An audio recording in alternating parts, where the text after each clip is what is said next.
dim the lights. Maybe turn on a fan for that soft, sleepy hum. Let the world slow down for a moment because tonight we're stepping back, way back into a time when flavor was a luxury and every meal was a battle against blandness. But before we travel through spoiled stew and sawdust bread, take a moment to like this video, share it with a fellow night owl, and subscribe to the channel. Your support helps us bring these dusty, delicious tales to life. And I'd love to know, where in the world are you watching from? Drop it in the comments below and tell us the time. Are you winding down after work in Toronto or curled up under a blanket in rainy Edinburgh? Now, close your eyes, unless you're chopping onions, in which case, keep at it, and imagine this. You're Rowan. You're 19, and you've just woken up in a medieval shack that smells like damp wool and last night's turnips. You're not dreaming. This is breakfast in 1325. Your mattress is a half-decayed pile of straw shared with fleas, your siblings, and probably a chicken named Beryl. Your only alarm clock? The church bell ringing like it's mad at you personally. No toothbrush, no privacy, and definitely no oat milk latte. Instead, a bowl of gloopy gray porridge, a slice of bread so hard it once deflected a thrown spoon, and if you're lucky, a suspicious chunk of meat that may or may not still be twitching. There are no spices, just garlic and hope. And the water? Let's just say, you'll take the warm ale. So stick around, because tomorrow we'll uncover how Rowan faces the joy that is medieval plumbing. And trust me, you won't want to miss that splashy disaster. You're still Rowan, you're still 19. And congratulations, you've made it out of bed without spraining an ankle or being trampled by your own goat. That alone deserves a small round of applause. But don't get too proud, because nature's calling, and trust me, she does not send polite invitations. Your body is screaming for relief, but in 1325, the bathroom situation is, let's call it creatively horrifying. There's no toilet, no plumbing, and absolutely nothing resembling privacy. If you're a peasant, and spoiler alert, you are, your bathroom is a wooden bucket behind the hut, precariously balanced on yesterday's regrets and the haunting memory of Uncle Edric's digestive issues. It's full. Of course it's full. Uncle Edric had pickled cabbage again. You hold your breath and squat like your life depends on it. Because it kind of does. You do your business. Now comes the fun part, disposing of it. You step outside and chuck the contents straight into the street. Yes, the street, right where people walk, chickens roam, and toddlers play. You're supposed to shout "Gardaloo" before dumping, which loosely translates to "heads up, you're about to regret being outside." But most people are already running from the smell. If you live in a slightly bigger town, you might have access to a public latrine. Sounds better, right? Wrong. It's basically a bench with holes, shoulder to shoulder with strangers, with no partitions, no flush, and no sense of dignity. The smell could peel paint off a stone wall if you had any paint. The floor is sticky. You pray it's just mud. You don't sit. You hover. Your thighs burn. Your soul leaves your body. And when you're done, there's no toilet paper. There's moss or straw. Or if you're feeling fancy, a piece of wool that's been used so many times it has emotional trauma. Sometimes you don't wipe at all. You just stand up, walk away, and let medieval air do the drying. It's a system, not a good one, but it exists. And yes, if you're living in a castle, surely it must be better, must be cleaner, more civilized, right? Haha, no. In castles, they have garderobes, a lovely term for a hole in the wall that drops your waist straight down into the moat. That's right, the same moat that's supposed to stop enemies now also functions as your personal sewage canal, multi-purpose. But here's the kicker. Enemy soldiers sometimes climb into the castle through those waste chutes. Surprise! Your fortress has a back door, a very, very gross one. Back to you, Rowan. You've survived the worst part of the morning, or so you think, because now it's time for breakfast. You limp back inside, nose still slightly traumatized from the olfactory apocalypse outside. Your stomach growls. Hope stirs. You sit, or more accurately, crouch, by the fire pit, and what greets you is not food. It's a dare, a bowl of pottage. That's pottage with a P, like please make it stop. It's a gray, lumpy stew made of water, barley, onions if you're lucky, and the crushed dreams of last year's harvest. It's been simmering in the same pot for days, maybe weeks. New ingredients just get dumped in whenever someone finds a turnip that isn't entirely mold. There's no recipe. It's less meal prep and more alchemy of despair. Occasionally, something meat adjacent floats to the surface. You're not sure what it is. You poke it with a stick. It pokes back. You eat it anyway. Beside the pottage sits a chunk of bread. It's made from rye and barley flour with a delightful crunch provided by pebbles and ground acorns. Wheat. That's for nobles. Your bread is dense enough to be used as a weapon in small skirmishes. It does not slice, it challenges. You chew like your jaws in training for battle. You swallow. You immediately regret it. Now, what to drink with this morning feast? Water? Absolutely not.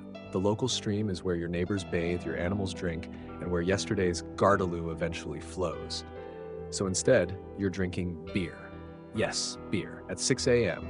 Not because you're cool, not because it's brunch, but because beer, even weak, bacteria-filled beer, is statistically less likely to kill you than the water. Everyone drinks it. Old men, pregnant women, children, babies, your dog. The only thing that doesn't drink beer is the chicken. And that's because Beryl is smart. The beer is warm, flat, and tastes like sadness, but at least it's liquid, and at least it won't give you cholera. Probably. There are no eggs, no beau fruit, unless it's been dried beyond recognition or is already fermenting in a vat. No coffee, no sugar, no butter, no joy. Breakfast doesn't energize you, it humbles you, it breaks you. It reminds you in every gritty, flavorless bite that survival is a full-time job. And yet, there's something oddly heroic about it. You, Rowan, are a survivor. You start each day in a world that smells like a goat exploded in a vinegar barrel, where everything is cold, sticky, or suspiciously damp, and still, you eat, you drink, you carry on. Not because it's comfortable, but because it's life. Because one bite at a time, one bucket at a time, you're enduring.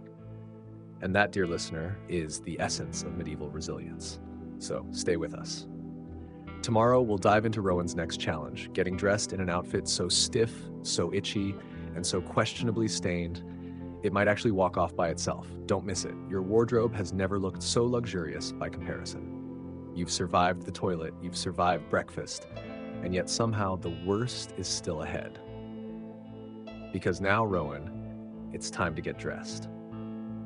No one talks about this part in medieval fairy tales. They give you knights in shining armor, princesses in silk, kings draped in velvet. What they don't show you is the average 19-year-old peasant trying to wriggle into a tunic that smells like an old sheep died hugging it. Because it might have. You reach for your clothes, or more accurately, your outfit. Singular. Because you only own one tunic, one pair of hose, one shapeless, scratchy disaster you've worn every day for the past 6 months. There's no closet, no laundry basket, just a hook on the wall and the faint hope that today your shirt won't still be damp from yesterday's rain and existential despair. The tunic is made of wool, not the cozy kind from modern winter ads. This wool is rough, like someone wove it from regrets and thorn bushes. It was probably stitched together by your Aunt Ethelreda, who learned to sew by guessing. The seams are crooked. One sleeve is longer than the other. There's a mysterious stain near the hem that's either turnip stew or blood. Honestly, it's best not to ask. You pull it over your head and immediately the itching starts. Neck, shoulders, lower back, it's like the wool is angry at you personally. You shift. You scratch. You try to find the one position where your skin doesn't scream. Spoiler, there isn't one. Welcome to medieval fashion. Underwear, optional. If you're lucky, you've got a linen undertunic that adds a microscopic layer of comfort between you and the wool. If you're not, well, let's just say going commando under itchy fabric is an experience that builds character, and possibly rashes. Pants or hose are next. They're not really pants. They're two separate leg tubes that tie at the waist. They sag, they slip, they do not spark joy. You tie the cords tight, hoping they won't betray you mid-squat in the cabbage field. Now comes the outer layer, your cloak. It's thick, heavy, smells of wet dog, and was probably repurposed from an old horse blanket. But hey, it's warm-ish, and it covers the patch in your tunic where the moths have declared war. You fling it over your shoulders and feel like a sad wizard. And the shoes. Oh, the shoes. If by some miracle you own shoes, they are not boots. They are not sneakers. They are slabs of untreated leather stitched into the vague shape of foot coverings. No laces. No soles, just enough protection to keep your toes from falling off entirely. Probably, they don't fit. They never did. One is tighter than the other, they squeak, they pinch, they rub your heels raw by lunchtime. Most peasants just go barefoot through mud, manure, and mystery puddles. Your feet are calloused, your toes are numb. You have a pebble permanently embedded in your left arch and you've named it Nigel. There's no deodorant, no body spray. The concept of smelling nice hasn't been invented yet. Everyone reeks. You reek. Your neighbors reek. Even the local priest smells like incense and mild decay. It's communal, it's cultural, it's rank. Washing clothes? A fantasy. There's no washing machine, no detergent, no laundromat with calming whale sounds and floral-scented dryer sheets. To wash your tunic, you'd need to haul water from a river, heat it over a fire, scrub the fabric with ashes or lye, and beat it against a rock until it gives up its sins. Then hang it to dry in the rare patch of sunlight that isn't already claimed by drying fish. Most people just don't bother. Why go through the trouble when you'll just sweat through it again by lunch? And anyway, the layers of dirt do provide insulation. It's like your clothes are trying to form their own ecosystem, one layer of grime at a time. Now that you're dressed like a medieval peasant, which, to be clear, you are, you step outside. The wind hits you like a slap. Your cloak flaps, your tunic bunches up in the back, your hose sag a little. You immediately regret every fashion decision you've ever made, which, to be fair, was mostly don't die from exposure. You pass by your neighbor, Elfric, who's wearing the exact same thing he wore yesterday, and the day before, and possibly since the last full moon. He nods at you, and you both share a moment of mutual understanding. Yes, we look awful. No, we cannot afford to care. Children run barefoot past you, their faces smeared with something that might be jam or just dirt. Likely dirt. One girl is proudly wearing a tunic that used to belong to her brother, now cinched with twine and decorated with what appears to be dried beans. Fashion is subjective. And there's Agnes down the road, stomping laundry in a wooden barrel with her feet, muttering curses at a tunic that refuses to destain. Behind her, her toddler is wearing nothing but a cabbage leaf and an attitude. Everyone looks tired, everyone looks cold, and everyone looks like they've fought their clothes and lost. You, Rowan, are just another wool-wrapped soul trying to survive a world where clothing isn't about style, it's about not freezing, not scratching yourself raw, and not letting the lice win. Speaking of lice, yes, you have them. Everyone does. They live in your tunic, your hair, your bedding, your soul. You scratch absently behind your ear and flick something small and suspicious into the straw. You've named your favorite flea Bernard. He's been with you since Easter. So here you are, dressed, alive, and about as ready as you'll ever be to face a day that promises backbreaking labor, questionable smells, and the possibility of being trampled by a runaway pig cart. Again. But before we jump into that cheerful chaos, take a moment to appreciate how far you've come. You've conquered the chamber pot, you've survived breakfast, you've tamed the tunic. You, Rowan, are a champion of peasant couture. Tomorrow, we'll follow you into the fields, where work begins at dawn and ends at, why do my arms feel like wet noodles? Stay tuned. You've never looked forward to weeding this much in your life. You've survived the tunic, you've battled the lice, your shoes are technically on, even if your toes are staging a protest. And now, Rowan, it's time to begin what we call the workday. Not that you really get days off, or lunch breaks, or health benefits, or even basic dignity, honestly. But you've made it this far, and there's no turning back now. The sun has barely clawed its way above the horizon, but it's already making your wool cloak feel like a mobile furnace. You step into the field, your hands blistered before you've even touched a tool, because yesterday's blisters never really healed. They just evolved into permanent thumb scars. Your job today? Everything. You're expected to plow, plead, harvest, feed the animals, carry water, fix a fence, and somehow not die. There is no specialization in your world. You're not a carpenter or a farmer or a blacksmith. You're a warm body that gets pointed toward problems and is told to solve it or else. Your first task, weeding the barley patch. You kneel down, knees instantly damp and itchy, and begin the sacred medieval ritual known as backbreaking labor. You tug weeds. They don't budge. You tug harder. The weed comes free, along with half the dirt in your nail bed. You wipe your hands on your tunic. Bad idea. Now your entire thigh is stained green. It'll match the other side soon. Nearby, Osric, the 51-year-old with a back like a question mark, is digging a trench for drainage. He's been digging trenches since before you were born. You nod to him. He grunts. That's about as heartfelt as communication gets during morning labor. There's no talking, no whistling, no podcast in your ears. Just the sound of wooden tools scraping against rock-hard soil, the occasional squawk from a disgruntled chicken, and the constant inner monologue that asks, "Is this really my life?" Yes, Rowan, it is. You haul a bucket of water from the stream, uphill. Of course, it's uphill. And the bucket, it leaks. You arrive back at the field with roughly 4 spoonfuls of water and a wet sock. But you pour it over the cabbages anyway because they're more important than your dignity. By midday, the sun has turned mean. Your cloak is drenched in sweat. Your tunic sticks to your body like betrayal. Your mouth is dry. Your arms ache. You glance at the sky, hoping it's lunchtime. It's not. It's still mid-morning. Time is a flat circle of suffering. You reach for your midday snack. A crust of bread so dry it might qualify as a weapon. It breaks in your mouth like sand. You try to chew. Your jaw protests. You chew anyway because there's nothing else. No cheese, no fruit, no dream of butter.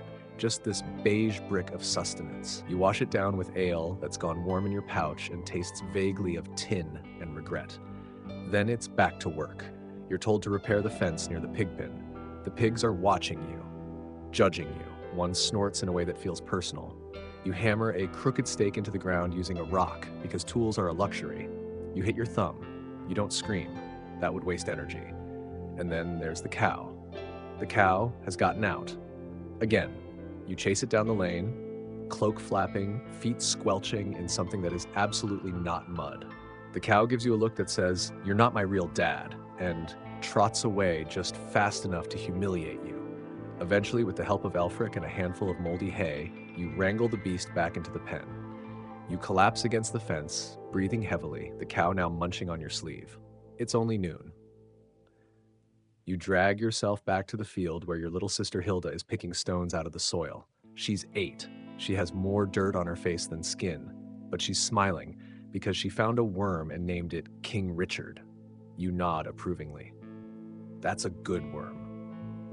Royalty, even. Your father waves from the thatched shed. He needs help loading sacks of grain onto the cart. The sacks are heavy, heavier than your hopes. You lift one. Your spine makes a noise like a haunted door hinge. But you keep going, because you have to. Because if you don't, your family doesn't eat. And if your family doesn't eat, you end up in the street, or worse, working for the tax collector. That guy. Let's talk about him. Sir Thorne, the local lord's man, shows up unannounced. He's wearing boots that cost more than your house and a smirk that could curdle milk. He inspects the field like it's a royal carpet, then demands 10% of your barley, 3 chickens, and a piglet. Your mother argues. He doesn't care. You bite your tongue, you want to scream. But you can't, because speaking up gets you punished. So you give up the piglet, Beryl's child. You watch it disappear in his cart, squealing like it knows it's being stolen. You hold in the tears. Barely. And still, work continues. You rake hay until your hands blister open. You milk a goat that hates you. You pull stones from the path so the cart doesn't tip. Your shirt is stuck to your back, your muscles are jelly, your soul has taken a lunch break without you. And as the sun begins to dip, casting long golden rays over your muddy face and aching body, you feel it. Pride? No, surprise. You're still alive. You're still standing. You didn't pass out, didn't get trampled, didn't fall face first into the cow trough. You worked through every ounce of exhaustion, every petty cruelty, every soggy step. And now, finally, it's time to go home. You trudge back to the hut. The fire's burning. There's a bowl of reheated pottage with your name on it. Maybe someone even found a leek to throw in. It's not delicious. It's not satisfying, but it's warm. And that's enough. You curl up in your straw bed, fleas and all. The wind howls through the cracks in the wall, but you're too tired to care. Your eyes close. Tomorrow, it all begins again. But tonight, Rowan, you've earned your sleep, you've survived the fields, and that, in the Middle Ages, is a victory. The fire crackles weakly. Your cloak, now stiff with sweat and mystery stains, is hanging on a wooden peg that might be a nail or just a very patient splinter. Rowan, you've made it through another day of soul-shattering labor, and all your body wants is rest. But the universe isn't done with you just yet, because now it's dinner time. And dinner, like everything else in your life, is less about nourishment and more about survival. You sit cross-legged near the hearth, the smoke curling into your eyes like a passive-aggressive ghost. The air inside your one-room hut is thick, part wood smoke, part wet sheep, and a heavy note of someone's socks dyed here. Tonight's meal is, surprise, pottage. Again, the same bubbling pot that's been on the fire for who knows how long. It's not dinner, it's a culinary time capsule. No one really remembers what the first ingredients were. Maybe lentils, maybe a bird, maybe someone's last ounce of hope. New ingredients are just dumped in daily without removing the old ones. It's less a stew, more a swamp of nutrition. You peer into the pot and poke it with a spoon. Something bobs to the surface. It might be a turnip, it might be a rat. You don't care, you're too tired to care. You scoop a ladleful into your wooden bowl, which is cracked but still technically functional. You blow on the surface, then take a bite. It's hot, it's bland, it's edible, sort of. Across from you, your sister Hilda is chewing with determination. She's gotten good at not flinching when her spoon hits something crunchy. Your mother is sorting through a basket of dried herbs, trying to figure out if any of them are not poisonous. She adds a pinch of something green to the pot. The flavor doesn't change. Nothing ever changes. Tonight, you're lucky. There's bread, not fresh, obviously. Fresh bread is for feast days and hallucinations. This loaf is 3 days old, rock hard, and dense enough to block a sword. You dunk it in the pottage, let it soak until it softens to chewable without injury status, and then chomp. It still crunches like gravel. At least it fills you up. Eventually, there's no dessert, no drinks beyond more warm ale. You sip it slowly, hoping it numbs your jaw just enough to forget the chewing. It doesn't, but at least it's not water, because the stream behind your hut, yeah, that's where everyone dumps their waste, including you. As you eat, the door creaks open and in walks Osric, the neighbor with the trench-digging back and the permanent frown. He's brought something, 2 dead squirrels. A gift? A trade? A peace offering? Hard to tell. He just grunts, tosses them on the table, and sits near the fire. Your mother nods. The squirrels will be added to tomorrow's stew. You feel a twinge of excitement. Protein. A delicacy. Dinner ends without ceremony. No thank yous, no table talk, just chewing, swallowing, and the occasional clink of a wooden spoon. Dishes aren't washed, they're wiped down with a rag that hasn't been cleaned since your father's childhood. Afterward, your family settles in for the night. Not go to bed, like in modern times. There are no bedrooms, no mattresses, no doors to close and say goodnight. Everyone sleeps in the same space, the same floor, the same air, the same slowly decaying straw beds. You lie down, body aching in new and creative ways. Your sleeping space is a mat of straw and old rushes that's been flattened into something resembling a medieval yoga mat, except it smells worse and offers no spiritual enlightenment. The straw pokes your back, the dirt floor underneath is still damp, and you can hear mice scurrying somewhere too close to your ear. Your sister curls up next to you. On the other side, your father snores like someone sawing through bricks. There's a chicken sleeping on the shelf above you, occasionally twitching in its dreams. And fleas. Of course, fleas. They're the only part of your life that's truly consistent. There's no pillow, just your rolled up cloak. No blanket either, except the one wool sheet that smells like a wet dog dipped in garlic. You pull it over your body and instantly feel itchy. Somewhere in the darkness, Hilda starts giggling in her sleep. You try not to be jealous of her joy. The wind outside howls. It sneaks through the cracks in the walls, dances across your face, and makes you question every life decision that led to this moment. You turn over. The straw crackles. Your knees pop. A bug lands on your cheek. You slap it. It was probably Bernard the flea. He'll be back. But even with all this discomfort, the exhaustion eventually wins. Your eyes grow heavy. The warmth of the fire is fading, but it's enough. You drift into sleep, not the peaceful, dreamy kind, but the unconscious, please don't wake me kind that your body demands after hauling grain and chasing cows. You dream of food, real food, apples that don't have worms, cheese that doesn't smell like despair, a roast chicken that doesn't talk back. But then the dream shifts. The cheese disappears, the chicken flies away, and suddenly you're back in the field pulling weeds that scream your name. Classic nightmare. You jolt awake just before dawn. The sky is still dark. Someone's already stoking the fire. Your back is wet. The straw has molded again. And outside, the rooster crows with unnecessary aggression. Another day begins. But for now, just for a moment, You stay wrapped in that itchy blanket, listening to the sounds of medieval morning. Someone coughs, a goat bleats, a child farts. The rhythm of your world continues, one strange, uncomfortable, flea-bitten heartbeat at a time. Rowan, you survived another day, and soon you'll have to do it all again. But tomorrow, we'll explore what happens when medieval weather decides to make everything just a little bit worse. Rain, snow, heat. It's all coming for you, and your roof is made of straw and wishful thinking. Don't miss it. You won't want to face the medieval climate alone. You wake up coughing. Not because you're sick, though honestly, that's always a possibility, but because the wind has changed, and now the smoke from the hearth is blowing straight into your face. Again. You roll over in your straw bed, hoping for a less asphyxiating angle, but all you get is a mouthful of dust and the damp scent of goat. Classic. Outside, the rooster is still screaming like it's auditioning for a horror film. And the air? Colder than a bucket of regret. Rowan, welcome to medieval weather. Your day hasn't even started, and the elements are already against you. The hut, which yesterday was unbearably stuffy, is now conveniently ventilated by icy drafts. The wind slips through every crack in the wooden walls, each one acting like a personal insult to insulation. There's no glass, no shutters, just a piece of animal skin nailed over the hole that used to be called a window. It flaps wildly as the wind howls through it like a banshee with emotional issues. Your cloak, still damp from yesterday's sleet, is barely dry. You wrap it around yourself anyway. The wool is scratchy, stiff, and smells like regret. But it's all you have between your skin and the cold.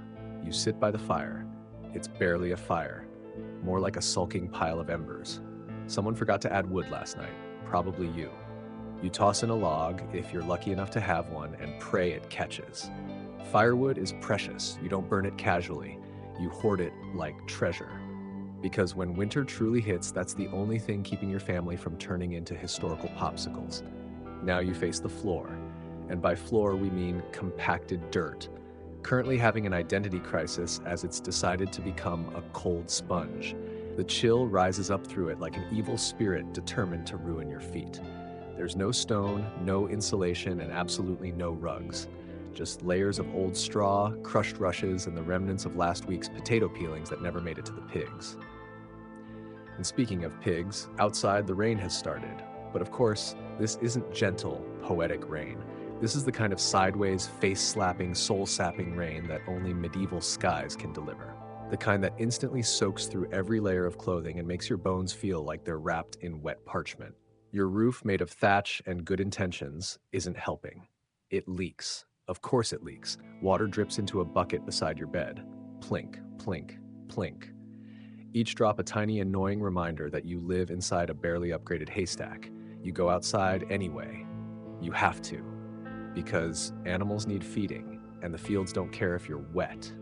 Mud clings to your boots or your feet if your shoes have finally given up, and sucks at every step like it's trying to keep you in one place forever. You trudge through it, slipping twice, almost falling once, and finally arrive at the chicken coop, only to realize they've gone rogue again. The chickens are in the cart. Why? Who knows? Maybe they're staging a coup. You chase them back into their hutch while rain pours down your neck, soaking your tunic to the point where it now weighs twice as much as you do. Your fingers are numb. Your nose is red. Your patience? Gone. Then comes the hail. Because rain isn't humiliating enough, now the sky is hurling ice at you. Tiny frozen pebbles bounce off your shoulders, your hood, your dignity. You duck, dive into the shed, and land directly in a puddle of what you hope is just water. Your cloak is soaked, your knees are muddy, and your left shoe has disappeared into a pit of despair disguised as a puddle. You laugh, a strange, hollow sound, the kind of laugh someone makes when they've fully embraced the chaos. And then the sun comes out. Because medieval weather doesn't follow logic. It just does things to keep you humble. In a matter of minutes, the clouds part and golden light streams down like nothing happened. The air is still freezing, but now your clothes are steaming. You stand there, dripping, confused, mildly steaming like a medieval dumpling. You go back inside to dry off. The fire is crackling now. Thank you, future Rowan, for remembering the log. You strip off your cloak and hang it near the flames. It starts to smoke slightly. You ignore it. Maybe that's just part of the charm now. You sit down, try to warm your hands, and glance at your family. Hilda's bundled in 2 tunics, 3 scarves, and what might be the remains of a curtain. Your mother is sewing by candlelight, wearing gloves with the fingers cut out. Your father is asleep on a bench, snoring through the cold like it owes him money. This is survival, not comfortable, not romantic, but stubborn. Because winter here isn't just a season, it's an opponent. A force that punches through roofs, floods your floors, freezes your toes, and laughs as you chase chickens through mud. It tests you, daily, sometimes hourly. And the only way to fight back is to keep going, to keep working, to keep warming your hands by a smoky fire and pretending the steam rising off your pants is cozy ambiance. Outside, the puddles glisten, the wind moans through the eaves, and yet, inside your damp, cramped hut, you feel a strange flicker of pride. You've faced worse. You've survived lice, pottage, trench digging, and 3 straight days of that ale that tastes like betrayal. You're still here, still moving, still warming your feet by a fire that barely listens. You pull your cloak tighter and lie back on your straw bed. The leak above your head has moved 2 inches to the left, which you decide to consider progress. And as you drift off to sleep, your muscles sore, your clothes still damp, you know one thing for sure. Tomorrow's forecast? Pain. But tonight, you rest. And tomorrow, Rowan goes to the market. It'll be loud. It'll be filthy. It'll smell like raw meat and fermented everything, and it just might be the best part of your week. Stay tuned. The morning begins with a smell, not the usual musty mix of damp wool, burnt porridge, and the faint whiff of wet goat, though those are still present. Oh, very much so. No, this is different. This is the smell of the market. It drifts in like a warning, a scent that screams chaos, manure, and mystery meat from several hundred yards away. Rowan, today is market day, and that means for once you're not heading into the fields to get sunburned by the fog or yelled at by a chicken. You're heading into town. You'd be excited if you weren't already exhausted, freezing, and slightly traumatized by last night's roof leak that decided your bed was the perfect place to pour its soul out. You throw on your now dry but forever smelly cloak, lace up your sad excuse for boots, still wet from yesterday's puddle of doom, and grab the small sack of barley your family is hoping to trade. The plan is simple. Go to the market, trade grain for soap, maybe some salt, and, if miracles exist, a strip of dried fish. You and your mother set off down the muddy path. She walks with the confidence of someone who has wrestled pigs and children in equal measure and won both fights. You, on the other hand, stumble twice, nearly faceplant into a cart rut, and get barked at by a goose with unresolved anger issues. That's the warm-up. As you near the town, the noise grows louder, a medley of shouting, haggling, braying donkeys, clanging pans, and somewhere in the chaos, someone singing wildly off-key about onions.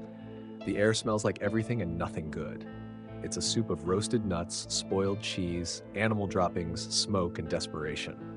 Welcome to the medieval marketplace. There are no neat rows, no quaint stalls with uniform signage. This place is madness incarnate, cobbled together with broken barrels, old planks, overturned carts, and prayer.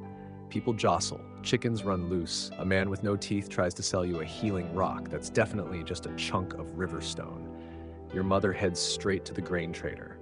You follow, trying not to step in anything that squishes. The grain trader eyes your sack like a man judging both the quality of your barley and your soul. He sniffs it, tastes a pinch, spits dramatically, then nods. You make a deal. 2 handfuls of soap scrap and a small pouch of coarse salt. It's not much, but it's something. Then you're off to explore. You pass a table stacked with clay pots, all slightly chipped, and a child selling boiled eggs that look like they've been boiled since last Thursday. There's a man yelling about leeches. He's got a basket of them. He insists they cure anything, including sadness. You don't stop to ask how. There's also the fishmonger, a woman with arms like tree trunks and a voice that can shatter confidence. She's selling herring so salty it could dehydrate a sponge. But it smells not terrible. You ask for a sample. She laughs, loudly, then offers you a half-dried, half-frozen fillet the size of your forearm for a price equal to a week's rent. You decline. In the meat section, if you can call it that, there are carcasses hanging from hooks, flies buzzing like it's a festival, and a man chopping something on a block that has definitely seen too much. The smell here is thick, ancient, carnivorous. Your stomach turns. You move on. Next up, the cloth merchant.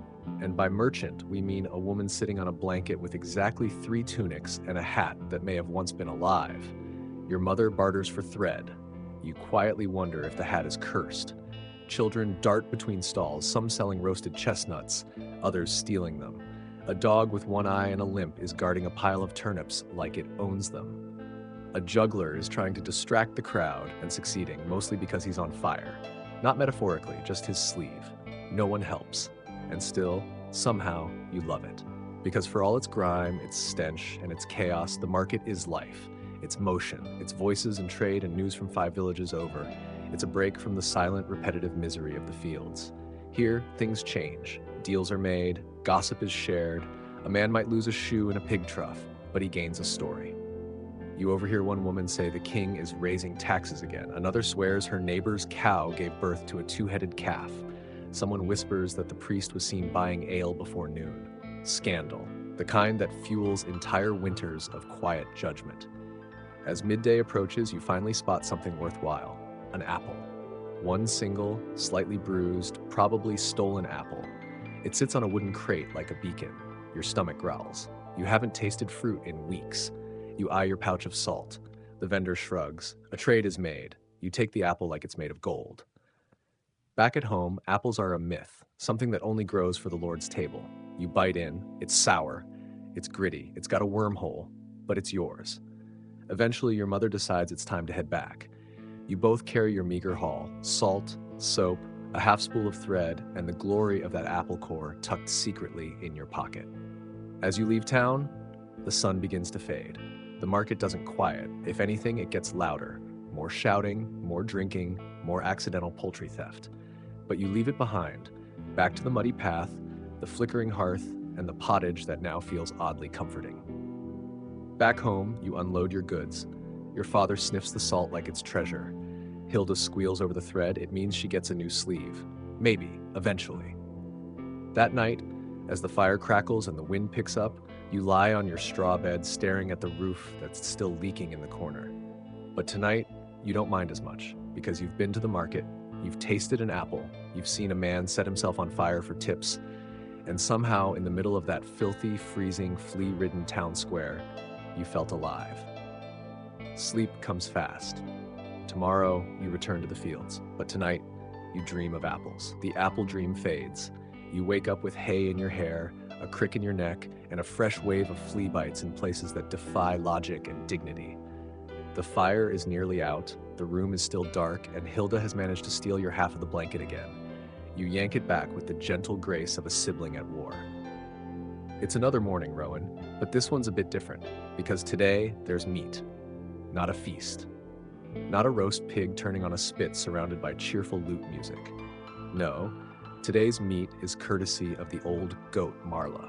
She passed sometime in the night, peacefully we think, but there's no autopsy in medieval villages, just a lot of shrugging and a, well, guess we eat her now. This is how it works here. Animals are not pets, they're not even friends. They're investments with hooves, and when one dies, you don't mourn, you repurpose. By dawn, your father is sharpening the knife, your mother is boiling water, and you're outside trying to chase off the local dogs who have smelled the opportunity.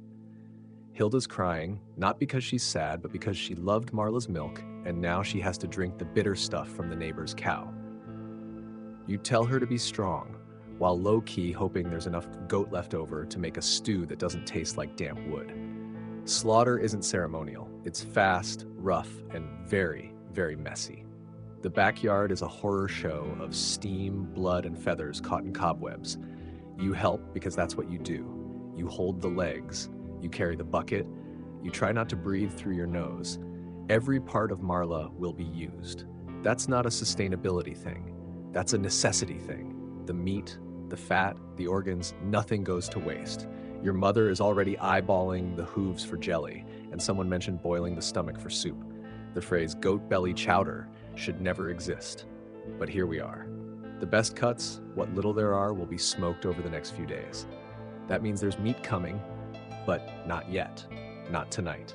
Tonight, you're getting what's ready now, the offcuts. Which brings us to breakfast. If you've never had goat lung soup with a splash of ale and a side of scorched onions, consider yourself lucky. The texture alone feels like something that should be illegal, but you slurp it down because it's hot, it's not pottage, and it's got actual flavor, mostly iron and surprise. Your father chews thoughtfully on a piece of kidney, nods like he's impressed, and says, "Better than last year's mule."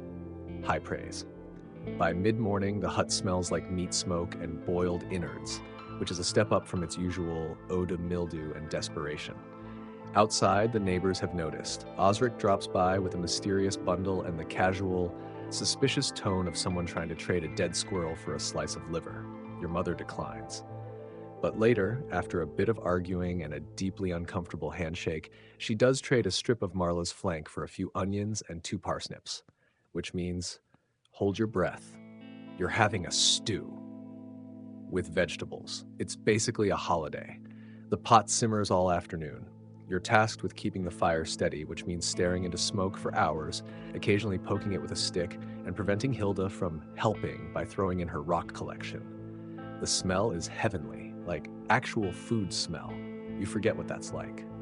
As evening falls, the village comes alive in its strange, smelly way. Kids run around barefoot, shouting nonsense. Someone's dog barks at a stick for an hour. A man tries to fix a fence using only string and swearing, and through it all, your house smells like triumph. Dinner is served in wooden bowls passed from hand to hand.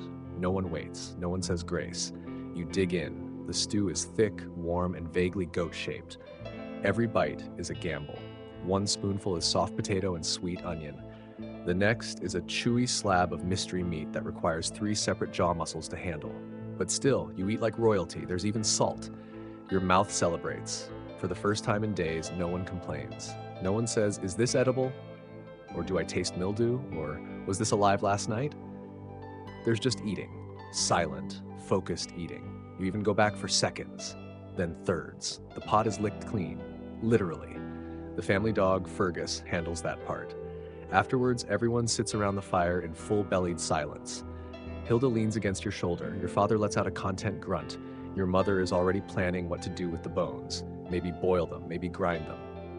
Maybe sell them to the man who makes soup stock and bone dice. You lie back, staring at the ceiling. The leak is still there, dripping gently into a bucket. But tonight, the sound is almost soothing. A lullaby composed by a roof that never cared about your comfort. Your stomach is full, your skin still itches, your toes are cold, but your heart, it's okay. You drift into sleep, surrounded by smoke, soot, and the ghost of Marla the goat. You dream of meat pies, of full tables, of a world where food comes in courses and not in buckets. You dream of sweetness, of honey, of bread that bends. But tomorrow, there's more work, more chopping, more hauling, more of everything. Because now that Marla's gone, winter just got a little more serious. Still, for tonight, you're full. And in this world, that's a victory. Next time, we'll venture into what happens when noble folk come to town, bringing their big egos, shiny shoes, and unfortunate decisions about bathing. Get ready for powdered wigs, velvet drama, and the awkward moment when peasants are told to look grateful. You won't want to miss it. The sun rises with a kind of arrogance today. Brighter, bolder, like it knows something you don't, and that's never a good sign. You stretch, wincing as your back cracks like an old chair, and squint through the slats of the wall. Outside, the village is unusually clean. Not clean, let's not get wild, but people are sweeping, for once. Children are being scrubbed, animals corralled, and someone even patched the chicken coop with something other than shame and leftover shoe leather. Rowan, something's up. You stumble into your boots, which are now held together by pure willpower and a single strip of old goat leather. Your mother is already bustling around, muttering about visitors. Your father's trimmed his beard, sort of. And Hilda is wearing her best dress, meaning it only has 2 visible stains and 1 button left. Then it hits you. The nobles are coming. And suddenly, everything makes sense. The sweeping, the panic. The fact that Osric washed his face for the first time since the comet passed. The Lord and Lady of the region, Count Godfrey and his wife, Lady Marwen, are descending upon your humble patch of mud and turnips for an inspection, which of course means a half day of forced smiling, awkward bowing, and pretending you're not ankle-deep in cow muck while someone in velvet judges your existence. You try to prepare. You do. You splash your face with freezing water from the barrel outside and comb your hair with a forked stick. Your tunic is technically clean because you aired it out in the wind for 10 minutes. You scrub your hands until they're less brown and more earth-toned. It's a look. And then the horns sound, not actual musical horns. Don't be silly. These are just loud villagers yelling, "They're coming!" while waving handkerchiefs like it's the apocalypse. You rush to the main road with everyone else, forming a polite line of poverty and resignation. The nobles arrive in a cloud of dust and entitlement. Their carriage is absurd, painted, gilded, and big enough to crush a pig cart without slowing down. 6 horses, all white, all probably better fed than you. Count Godfrey steps out first, tall and thin, with a face like a disappointed eagle. He's wearing a cloak made of velvet and rabbit fur, with boots so polished they reflect your hungry expression. Lady Marwen follows. She's draped in layers of satin and lace, her hair a perfect golden sculpture of curls and pearls. She steps delicately, like the ground might stain her. It probably will. She wrinkles her nose before she even speaks. You bow, as instructed. Your back hurts. Your pride hurts more. The nobles begin their inspection. It's not really an inspection. It's a parade of judgment. They walk through the village, commenting on everything. The air smells earthy, Lady Marwen says, fanning herself with a lace fan shaped like a swan. You're pretty sure the swan is judging you too. A fine field, says the Count, pointing at a turnip patch. He clearly thinks turnips grow on trees. No one corrects him. They visit the blacksmith, who pretends he wasn't just hammering nails with a rock.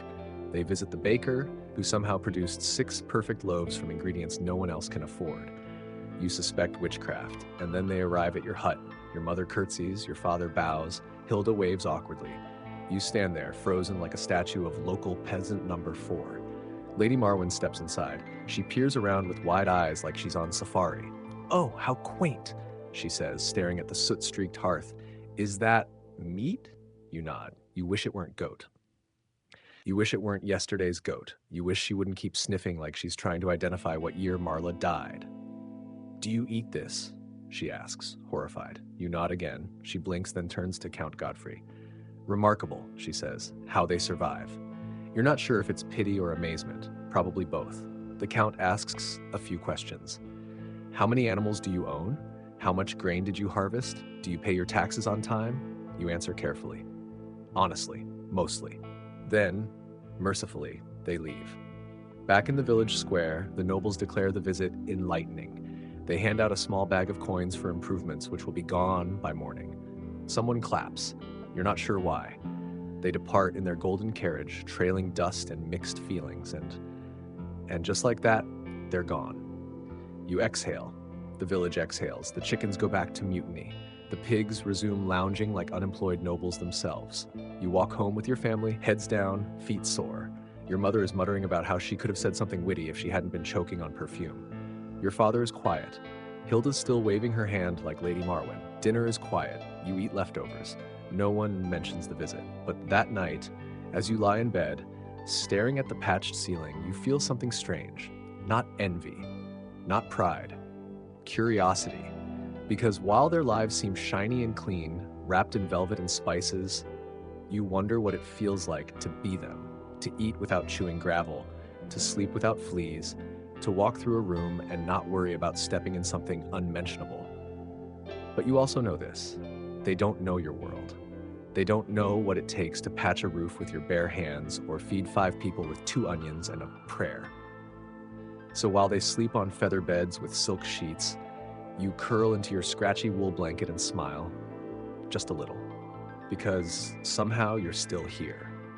Next time, we'll take you behind the castle gates into the noble world where everything is shiny, but nothing is simple. You won't believe what they wear under those robes. Spoiler, it's not comfort. The morning after the noble visit feels strange. Not quieter, not louder, just different. Like the village is holding its breath. There's a residue in the air, a kind of leftover tension from all the forced smiles and hastily scrubbed faces. You wake up still thinking about Lady Marwen's fan, Count Godfrey's perfect boots, and the way they looked at your life like it was a museum exhibit in the How Not to Live wing. But most of all, You can't stop thinking about their clothes, their long cloaks, their glittering accessories, the way their garments flowed like they had a personal breeze machine hiding under all that velvet. It was absurd. It was stunning. It was impractical as hell. And you, Rowan, proud peasant and veteran of mud wars, decide to find out more. You've seen pieces, of course. Bits of nobleware trickle down when they get torn, stained, or go out of style and end up on someone's back 2 generations later. Once, Osric showed up wearing half a doublet he found abandoned in a ditch. It had embroidery shaped like a lion and smelled like rosewater and mold. But today, fueled by curiosity and that leftover stew energy, you decide to investigate. You strike up a conversation with Thomas the Weaver's apprentice, a lad with too much time, not enough supervision, and an unhealthy obsession with fabric drama. He spills everything. Noblemen, he tells you, start with brays, baggy linen shorts, basically medieval boxers. Over that, they layer a shirt, also linen because heaven forbid they touch wool directly. Then come the hose, tightly fitted leg sleeves that are technically pants if you squint and forgive the draft. These get tied to a pourpoint, a padded doublet that acts like the noble version of a weighted vest and fashion statement. Over that, a tunic, sometimes split at the sides for horseback riding, sometimes so long it's more ceremonial gown than clothing. And noblewomen? Oh, noblewomen are a full event. First, the camise, a long linen shift to protect their skin from the rest of their outfit, which includes a fitted kirtle, a corset-like garment that squashes the torso into fashionable submission. Add a surcoat, maybe a sideless gown to flash the underlayers, and top it with a gown so adorned with embroidery and fur trim, it looks like it escaped from a tapestry. Don't forget the sleeves. Detachable, interchangeable, and sometimes wider than the wearer. And headwear? That's a whole architecture class. Veils, wimples, hennins, cones, nets, ribbons. It's a miracle they don't get blown away by a stiff breeze. But here's the kicker. It's not just fashion, it's strategy. Clothes tell people who you are, where you belong, and how much they should bow. A hemline an inch too long? Scandal. A color outside your class? Punishable. Wear purple when you're not royalty? Might as well dig your own peasant grave. You leave the conversation overwhelmed and slightly itchy from all the talk of velvet. Still, your curiosity pushes further. You remember that once a year, the local tailor, if you can call a man with 3 needles and a superiority complex a tailor, gets hired to fix noble garments after a festival. You visit him, offer to carry water, chop firewood, sweep his floor, whatever gets you in the room. And there they are, laid out on the table like rare birds, doublets with gold thread, gowns lined with squirrel fur, a pair of shoes that clearly never touched mud. You run your fingers along a tunic's hem, marveling at the tiny stitches, the polished buttons, the fabric so smooth it feels illegal. Don't touch, the tailor growls.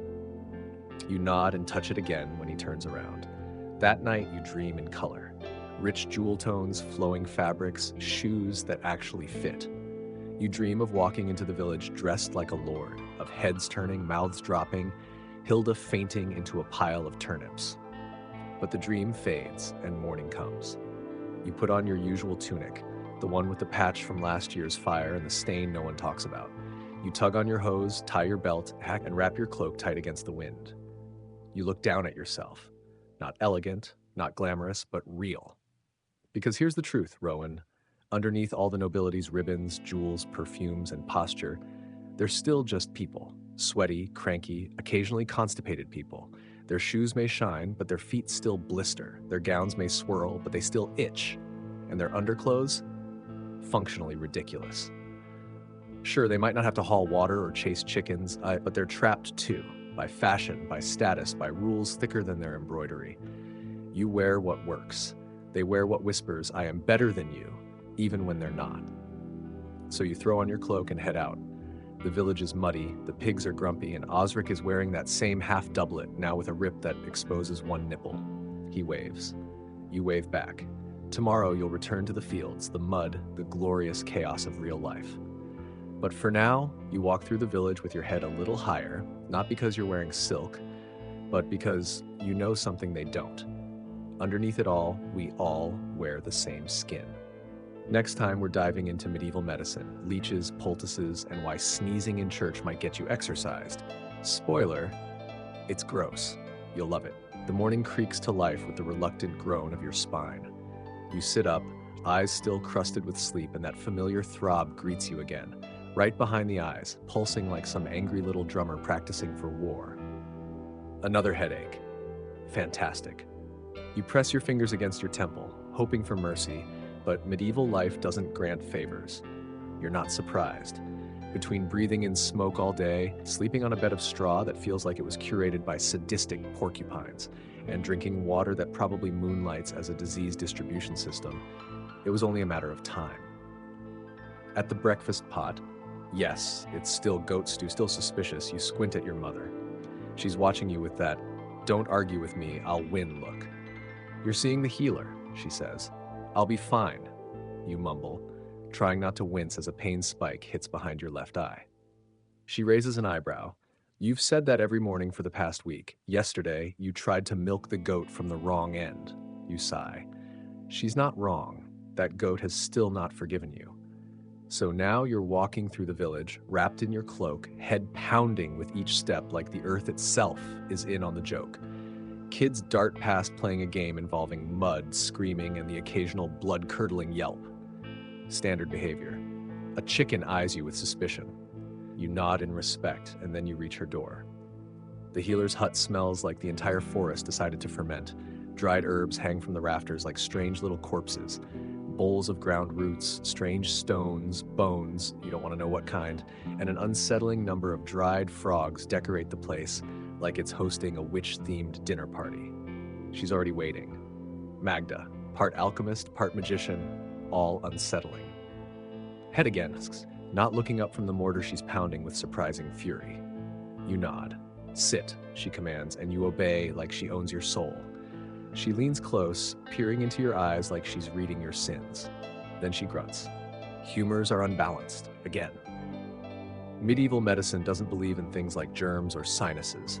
Oh no, you've got 4 humors in your body: blood, phlegm, yellow bile, and black bile. If something's wrong, it's because one of these weird fluids is being a diva. Today, Magda thinks you've got too much blood. That's right, too much blood.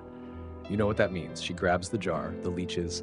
You try not to flinch as she opens the lid. They're squirming like tiny hungry socks. She hums as she selects the plumpest one, whispers to it, yes, she talks to them, and then places it gently on your forearm. You feel a cold, wet suction, then a tiny sting, and then nothing. Just the slow, horrifying realization that a worm is drinking your blood with the enthusiasm of a toddler with a juice box. You try to focus on anything else. She's grinding something in her mortar, looks like dried mint, a few shavings of tree bark, maybe regret. She smears it with lard and presses the resulting paste to your forehead. It smells like a dying forest. You breathe it in and immediately sneeze. She nods like that's progress. "We'll bleed you a bit more, then boil this for tea," she says, pointing to a bundle of herbs that definitely includes the dandelion and maybe something from her neighbor's compost heap. As you sit there, feeling both hollow and slightly damp, you think about how noble folk probably deal with headaches. They don't get bled in a frog-scented hut, you're sure. They probably get someone to fan them while a servant rubs lavender oil on their temples and plays a harp. But then again, nobles probably think bathing once a month is hygienic, so maybe don't envy them too hard. After what feels like hours, she removes the leech, which is now the size of a sausage and drunk on your misery. She drops it into a jar where it wiggles contentedly, clearly dreaming of your spleen. You've never hated and respected something more. "Now," Magda says, holding up the cup of steaming horror she calls tea. "Drink this. All of it." You try. It tastes like boiled feet and regret. You gag once. She smacks your back. "Finish it, or the demons stay." You finish it. By the time you leave, your headache has dulled. Not gone, but hazy, like it's trying to remember why it was mad at you. Your arm is bandaged, your stomach is deeply upset, and your breath smells like you licked a forest floor. You walk slowly back home, watching the village in its normal chaos. Someone arguing with a goat, Osric swearing at a hole in his roof, children launching pebbles at each other with unsettling precision. You pass the church where the priest is burning incense and waving his hands like he's fighting off bees. Someone inside sneezes. The priest flinches, then shouts about evil spirits. 2 people leave in a panic. Welcome to medieval healthcare. Back at home, your mother eyes you carefully. She bled you? You nod. She give you the frog tea? You nod again. Still alive? You raise your hand weakly. Good. There's wood to chop. Of course. Later, as you're lying on your straw bed, arms slightly sore, head still cloudy, you wonder if there's a better way. A way without leeches, without boiling weeds, without the constant suspicion that your spleen is responsible for your mood swings. But this is your world. A world where bleeding solves headaches, sneezing means demons, and anyone with too many moles might be a witch. Tomorrow, you'll probably feel better, or worse. It depends on the wind. Next time, we'll uncover what happens when someone does get labeled a witch, how it starts, how it spirals, and why sometimes all it takes is a missing chicken and a neighbor with a grudge. You won't want to miss it. Because when it comes to medieval justice, it's more superstition than science. The morning sun filters through the thatched roof, casting dappled light onto the dirt floor of your modest dwelling. The remnants of yesterday's stew still linger in the air, mingling with the earthy scent of damp wood. As you stretch and rise from your straw-filled mattress, a familiar ache pulses in your temples, a dull throb that has become an unwelcome companion. Your mother, ever attentive, notices your discomfort. Another headache, Rowan? She asks, concern etched into the lines of her face. You nod, rubbing your temples in a futile attempt to alleviate the pain. Perhaps it's time we seek the healer's counsel, she suggests, her voice gentle yet firm. You groan inwardly, memories of past visits to the village healer flooding your mind. The pungent herbs, the bitter concoctions, the leeches, especially the leeches. But the persistent ache leaves you little choice. Later that morning, you find yourself seated on a wooden stool in the healer's hut, the air thick with the aroma of dried herbs and something vaguely metallic. A stooped woman with keen eyes examines you with a practiced gaze. An imbalance of humors, she declares, nodding sagely. Too much blood, perhaps. We'll need to let some out. You suppress a sigh as she retrieves a small jar containing several leeches, their slimy bodies writhing in anticipation. She selects one and gently places it on your forearm. The leech latches on, its tiny jaws piercing your skin. You watch in morbid fascination as it begins to swell, engorged with your blood. As the leech does its work, the healer prepares a poultice, a mixture of crushed herbs and animal fat, applying it to your temples. The cool paste offers a momentary relief, dulling the throbbing pain. Rest here for a while, she advises, and drink this when you wake. She hands you a small vial filled with a murky liquid. You nod, grateful for her care despite the unconventional methods. The following days pass in a haze of mild discomfort and gradual improvement. The headaches become less frequent and your strength returns. Life in the village resumes its steady rhythm, with chores to be done and fields to be tended. One afternoon, as you gather firewood near the edge of the forest, you overhear a heated conversation between two villagers. "I tell you, she's a witch," one man exclaims, his voice tinged with fear. "Ever since she moved here, crops have failed and children have fallen ill." "Nonsense," the other replies dismissively. "She's just a widow trying to make a living." You pause, curiosity piqued. The subject of their discussion is a newcomer to the village, a woman named Elara, who arrived a few weeks prior. She keeps to herself, tending a small garden and offering herbal remedies to those in need. That evening, you mention the conversation to your mother. "People fear what they don't understand," she says, her expression somber. "In times of hardship, it's easier to blame others than to face the truth." Her words linger in your mind as you recall the stories of witch trials you've heard throughout your life. Tales of innocent women accused of consorting with the devil, subjected to cruel tests, and, more often than not, executed. The next day, a commotion erupts in the village square. A group of villagers has gathered, shouting accusations and demanding justice. At the center stands Elara, her face pale but resolute. "You've cursed our village," one man yells. "Confess your sins." "I've done no such thing," Elara replies calmly. "I only seek to help those in need." The crowd grows more agitated and the village elder steps forward. "We must hold a trial," he declares. "Let the truth be revealed."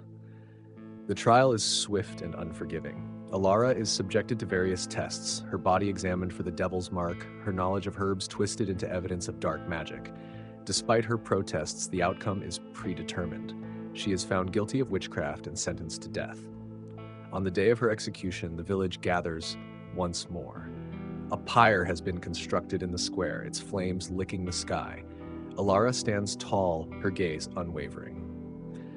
As the fire consumes her, a hush falls over the crowd. Some avert their eyes, while others watch with grim satisfaction. You stand among them, a knot of unease in your stomach. The image of Alara's calm demeanor in the face of death haunts you. In the days that follow, the village returns to its routine, but a sense of unease lingers. Crops continue to fail and illness persists. The scapegoat has been eliminated, yet the problems remain. You reflect on the events, questioning the justice of it all. Alara's only crime was her knowledge and independence, traits that should be valued, not feared. The experience leaves you with a deeper understanding of the dangers of ignorance and the importance of compassion. You vow to remember Alara's strength and to challenge the fear that led to her demise.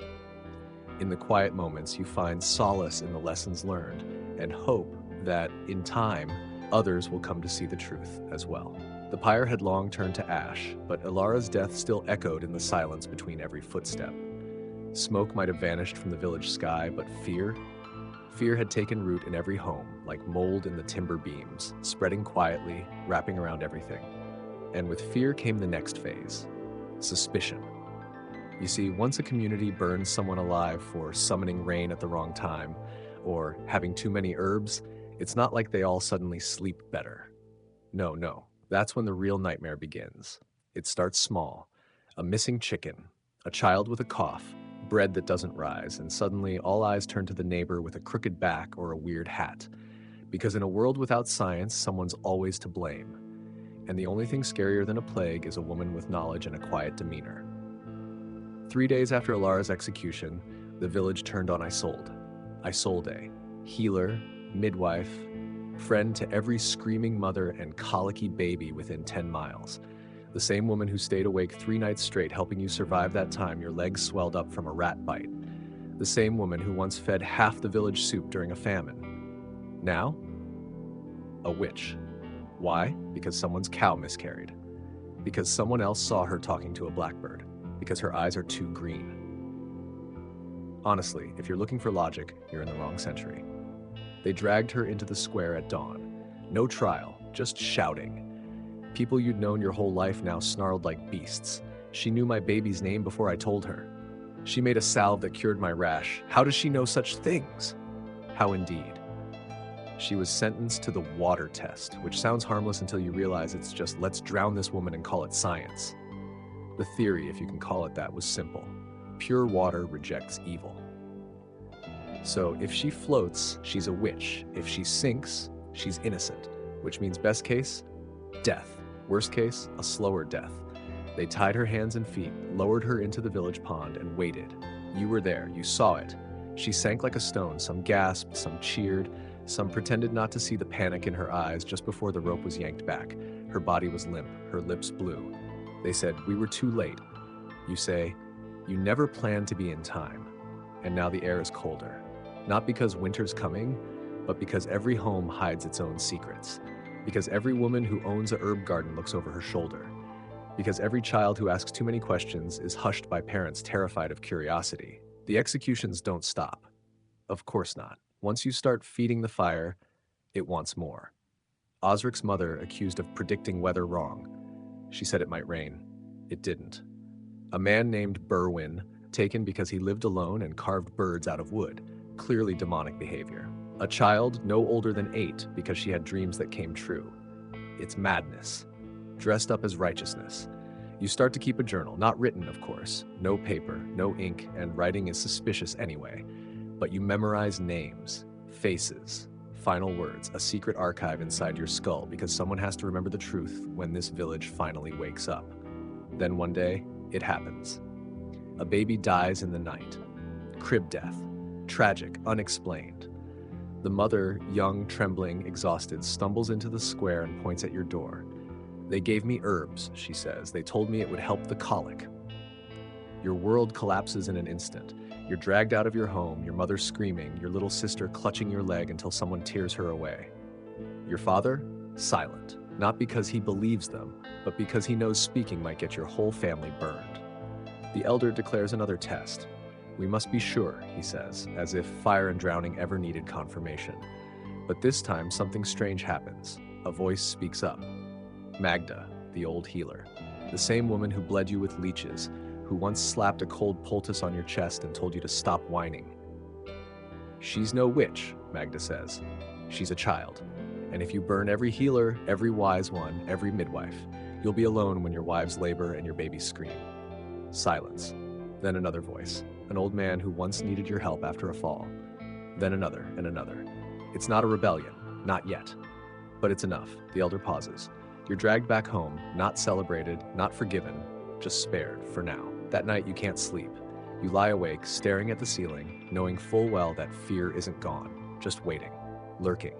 One sneeze, one goat that dies too soon, and it starts again. But you also know something else. There are people who remember, people who whisper, people who know the difference between truth and panic, people who remember Alara's calm, Isolde's strength, and your own silent scream. The witch hunts may not be over, but you, Rowan, are still here, and you will not forget. Next time, we'll dive into the world of medieval justice, where a stolen loaf of bread might cost you a hand, and being in debt could mean a date with the stocks. It's equal parts cruel, confusing, and somehow still less horrifying than your village's latest hobby, burning innocent people. The ashes of the last witch trial still clung to the village air like a memory no one dared to speak of. And yet, justice in your world didn't pause to breathe. It simply changed masks. The fire may have died down, but now justice took to the streets. Wooden, public, and hungry for shame. No more witch pyres, at least not this week. No more leeches, herbs, or pond dunkings. Now we enter the charmingly barbaric realm of public punishment. And what better tools for medieval justice than two wooden nightmares? The stocks and the pillory. Let's set the stage. The village square, midday sun, flies buzzing. A man screams something about debt or dishonor or drunkenness. Maybe all three. Doesn't matter. He's already halfway into the stocks. And you, Rowan, watch as his ankles are locked tight between two rough planks. It looks simple enough, a seat, two holes, and a whole lot of humiliation. But it's not the stocks themselves that break a person. It's the waiting, the itching, the flies landing where you can't swat, the crowd. Oh, the crowd, kids throwing turnips, old women muttering curses. Osric, again, laughing far too loudly while clutching a suspiciously ripe tomato. And that's the point, isn't it? Medieval justice wasn't just about the law. It was theater, punishment and performance, retribution and entertainment. Earlier this week, you saw a woman pilloried, head and hands locked in a wooden frame, standing like a tragic monument to someone else's anger. Her crime? Selling short-weight bread. The kind of fraud that might get you a stern warning today. But here, they made her stand in the pillory for hours while villagers shouted obscenities and smeared her face with spoiled milk. Justice, in the Middle Ages, didn't whisper. It screamed. Loud, public, and painfully performative. You wonder where this idea came from, why turning shame into a carnival was preferable to solving problems. And then you remember, fear controls, but shame educates. Or at least that's what they told themselves. Let's break this down. The stocks, simple design, maximum discomfort, used mostly for petty crimes, drunkenness, gambling, breaking curfew, debt. Sit down, slide your ankles in, clunk. That's it. For hours. Days, if they're feeling particularly medieval about things. No bathroom breaks, no shade, no protection from the elements. Just you, your thoughts, and whatever someone had for lunch yesterday being launched at your head. The pillory, a more elevated affair. Literally. You're standing, locked in by the neck and wrists, usually placed where traffic is highest. The market square, outside the church. Perfectly positioned so the most people could see and judge you. One man was put in the pillory last month for slander. He'd said the blacksmith was stealing iron. Turns out he was right. But truth doesn't matter when reputation is involved. The blacksmith had more friends. So into the pillory he went, and out came the cabbage and curses. There's a kind of power in that system. Not fair power, but communal power. It's one thing for the authorities to punish. It's another for your neighbors to look you in the eye as they do it. And maybe in a world without proper prisons, without rehab, without due process, this was their version of learning a lesson. But sometimes people didn't come out of the pillory. Sometimes the crowd went too far. A rock too sharp, a mob too angry, Sometimes punishment became execution with plausible deniability. We didn't mean to kill him, they'd say. He just fell. The worst part? You start to understand it, not agree with it. But see how it works. People feel powerless. They're hungry, tired, cold, afraid. Give them someone to point at, to shame, to mock. Suddenly they feel a little lighter, a little safer. Like maybe the bad luck will leave them alone if they punish the unlucky loud enough. And it's not just criminals. Sometimes the accused were political dissidents, people who spoke out against the local lord, or folks who didn't pay taxes on time. The stocks and pillory weren't just tools, they were warnings. Stay in line, or this could be you. One day, they put a young man in the pillory for mocking the bishop's sermon. Just a joke, a whisper at the wrong time. He stood there from dawn until dusk. By midday, he wasn't laughing. By evening, he was crying. By nightfall, no one even looked at him anymore. The show was over. You watched it all. You saw how quickly a crowd turns cruel, how easily laughter turns into spitting, how justice becomes entertainment, and entertainment forgets that people are involved. Back at home, you ask your mother if this has always been the way. She tells you about a time before the current lord took over, when punishments were quieter, private, still harsh, but less humiliating. So why did it change, you ask? Because shame lasts longer, she says, and it costs less. You wonder how many people in this village carry invisible pillories. Not wood, not iron, but memories. Faces burned into their minds, laughter that haunts them. You wonder how long it takes for someone to forgive themselves for a crime already paid for in public pain. And you wonder, if it were you up there, would anyone throw the first tomato? The stocks and the pillory didn't disappear because they stopped working. They disappeared because society eventually realized that cruelty is not the same as justice. But that lesson, that took centuries. For now, you live in a time when wood and shame rule the day. And every time someone gets locked in for a loaf of bread or a whispered joke, you remember Alara's pyre, Isolde's pond, and the justice that changes costumes but keeps the same cruel script. Next time, we'll walk through the medieval streets after sunset, when lanterns flicker, guards patrol, and curfew breakers disappear. Because if you think the stocks are scary, wait until you hear what happens when you're caught outside after dark. So here's the deal. You've survived witch trials, leech therapy, and the medieval equivalent of a social media mob, except with actual rotting vegetables. You've watched justice get theatrical with stocks and pillories, and now it's nightfall, and you're still outside, which in the medieval world is an absolutely terrible idea. See, the Middle Ages had a very simple opinion about night. It's for sleeping, sinning, or suspicious business. And unless you had a death wish, you made sure to be behind your door when that curfew bell rang. Let's back up. Curfew, a word we still toss around today, didn't start as something your mom yelled at you in high school. It comes from the Old French couvre-feu, literally cover the fire. William the Conqueror made it official law in England. Once the bell rang, you covered your hearth fire to avoid, burning down half the wooden town in your sleep. But it quickly morphed into more than that. Cover the fire, sure, but also cover your tracks, your footsteps, and preferably your entire body, indoors, because night was dangerous. And not in the it's dark, I might trip kind of way. We're talking robbers, highwaymen, drunks with swords and no streetlights, just flickering torches and ominous shadows. The kind of place where your cloak brushing against a wall sounds like a scream. It's not romantic medieval moonlight. It's scream in the fog territory. That's where they come in. The watch. Ah yes, the medieval answer to a police night shift. Armed with lanterns, clubs, halberds, and a questionable sense of judgment, these were your local night enforcers. Usually unpaid, often reluctant, and frequently asleep on the job. Most towns rotated the duty, forcing ordinary citizens to serve whether they liked it or not. Meaning your neighborhood baker might be patrolling your street one night and your hungover uncle the next. Still, they served a purpose. Their job? Catch anyone still out after curfew. And guess what? If you were caught without a damn good reason, you were hauled off to the local jail, to wait until morning. No trial, no questions, just you're out at night, you're suspicious. Because obviously only criminals, witches, or Satan himself would be roaming the dark. They weren't totally heartless though. If you were a midwife headed to a birth, or a messenger from another town, or someone officially sanctioned by the lord of the manor, you could walk at night if you carried a lantern, a literal beacon of not being shady. You needed to light your way and your innocence. Now let's say, hypothetically, that one night you, Rowan, can't sleep. You sneak out for some air, or maybe to check on your sick friend across the village. The bell has long tolled. The watch is out. You hear boots, a low cough, the clink of metal. Panic.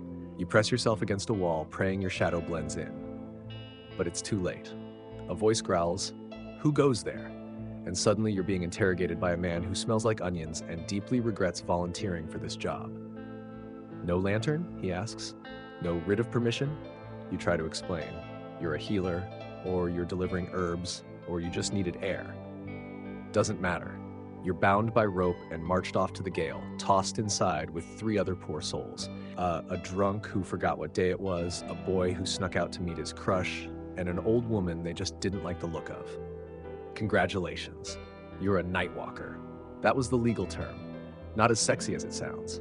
Nightwalkers were anyone caught outside after curfew without cause.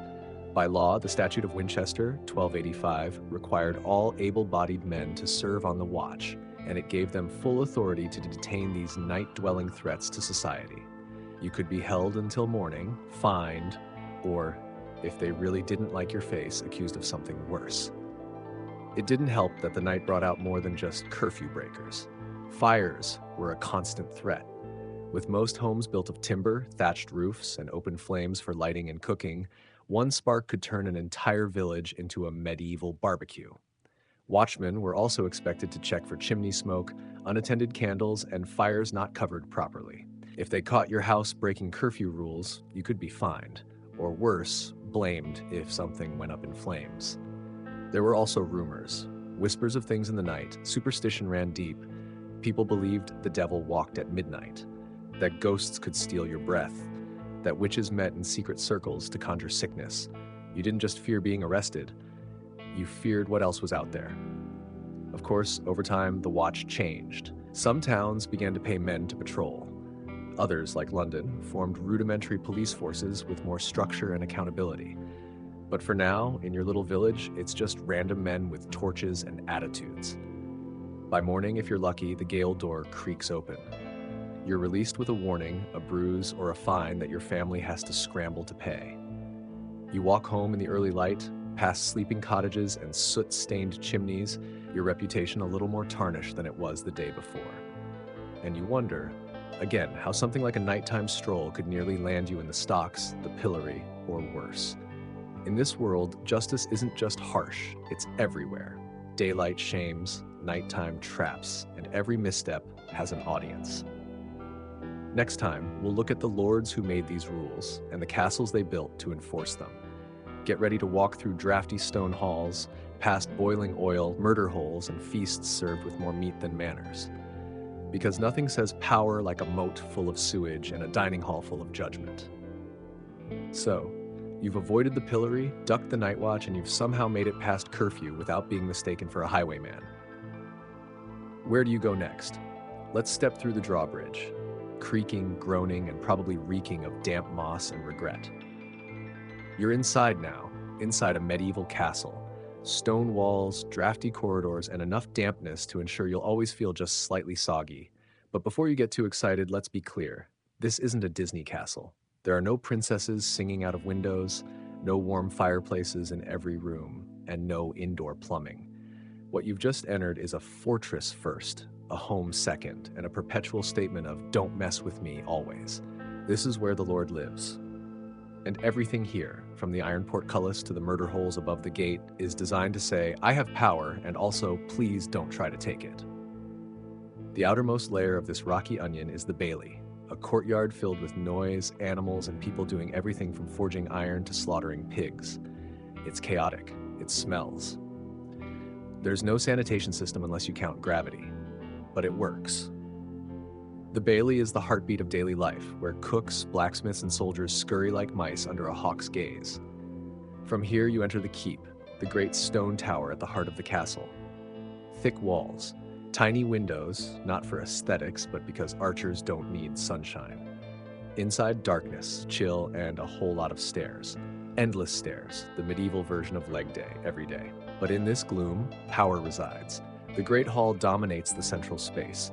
It's the multifunctional living room, courtroom, and banquet area all in one. By day, it's where the Lord hears complaints, dishes out justice, often while eating, and makes alliances over goblets of mead. By night, it becomes a sleeping area for important guests and lesser nobles. Yes, they just roll out their bedrolls in the same place they were feasting earlier. Multi-use space, medieval edition. And above it all, the Lord and Lady's chambers, modest by modern standards, but practically royal by medieval ones. A four-poster bed with a mattress stuffed with hay, curtains for warmth and modesty, a chamber pot tucked discreetly under the frame. There's even a fireplace, though it does little against the winter chill that seeps through stone like a ghost. You might think, well, at least the Lord lives comfortably. Define comfortably. Sure, there's more food, more furs, and slightly better bedding, but there's also constant fear of betrayal, assassination, or rebellion. You're not relaxing here, you're ruling, and ruling means watching everyone, trusting no one, and always preparing for the next siege. And siege they did. That's what castles were built for, after all. Not afternoon tea, but war.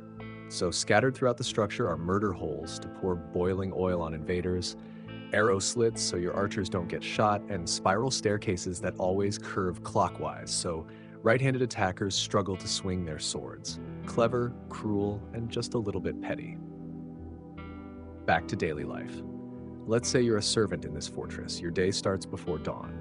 You're hauling water up 4 flights of stairs, stoking fires, airing out the Lord's linens, and maybe, if you're lucky, sneaking a stale crust of bread in the kitchen. Your job is endless, and no one thanks you. Ever. You'll sleep where you can, in the hall, under a table, or maybe next to the dogs. Warmth is warmth, and fleas are shared property. Now imagine you're a soldier. The pay is low, the training is brutal, and half your job is just standing around looking menacing. But when battle comes, you're shoved to the front, given a spear and a speech, and told to defend the keep with your life. Spoiler, many didn't. Even the lords weren't immune to the rough conditions. There's no plumbing here, just a garderobe, which is fancy talk for a hole in the wall that drops your waist straight into the moat. And if you think that moat's filled with sparkling water and swans, think again. It's a literal cesspool. So, no, you're not swimming your way out of this place. But the castle did serve a powerful symbolic purpose. It was the medieval billboard. I own this land. I control the people. I have the right to tax, rule, and execute. Its walls weren't just for defense. They were for intimidation. Every stone screamed, I matter more than you. And for all its discomforts, the castle was safer than a peasant's hut. If invaders came, the surrounding villagers would rush to the gates, hoping the Lord was generous enough to let them inside before the drawbridge lifted. If not, well, let's just say the pigs weren't the only things being roasted that night. But let's not end on a grim note, because as cold and cruel as castle life was, it was also the birthplace of feasts, of minstrels, of knights swearing oaths by torchlight.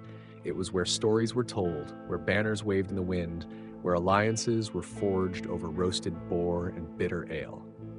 It was a strange, brutal theater of life, half prison, half palace. And as you, Rowan, stand within its walls, you realize something. Whether you're a healer, a peasant, or someday a squire, the castle isn't just a building, it's a world. And in this world, survival means knowing who to trust, when to hide, and, most importantly, how to bow just the right amount. Next time, we're heading to the kitchen. Not for a snack, sadly, but to uncover what real medieval food tasted like. Spoiler, it involves way too much boiled everything and 0 forks. Bon appetit. Dim the lights? Well, try. Because down here, in the cavernous stone belly of the castle, the kitchen isn't lit by elegant chandeliers or gentle candlelight. No, this is where fire lives. Wild, smoky, and slightly vengeful. This is not the royal dining experience. This is the back-of-house chaos that powers it. Welcome to the medieval kitchen. And before you even think about picturing a quaint little hearth with some rustic stew bubbling away, stop. The medieval kitchen was an industrial furnace of sweat, firewood, flying poultry, and boiling cauldrons. It was hot, loud, and terrifying. Imagine a high-stakes cooking show where the prize isn't a trophy, It's avoiding a beating from the head cook because you scorched the Lord's venison. Now let's get into it. The day starts before dawn, and I do mean before.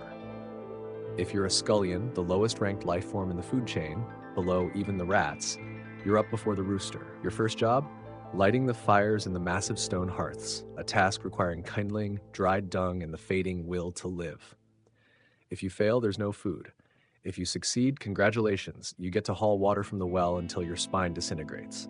Why so much water? Because everything needs to be washed, boiled, or drowned in it.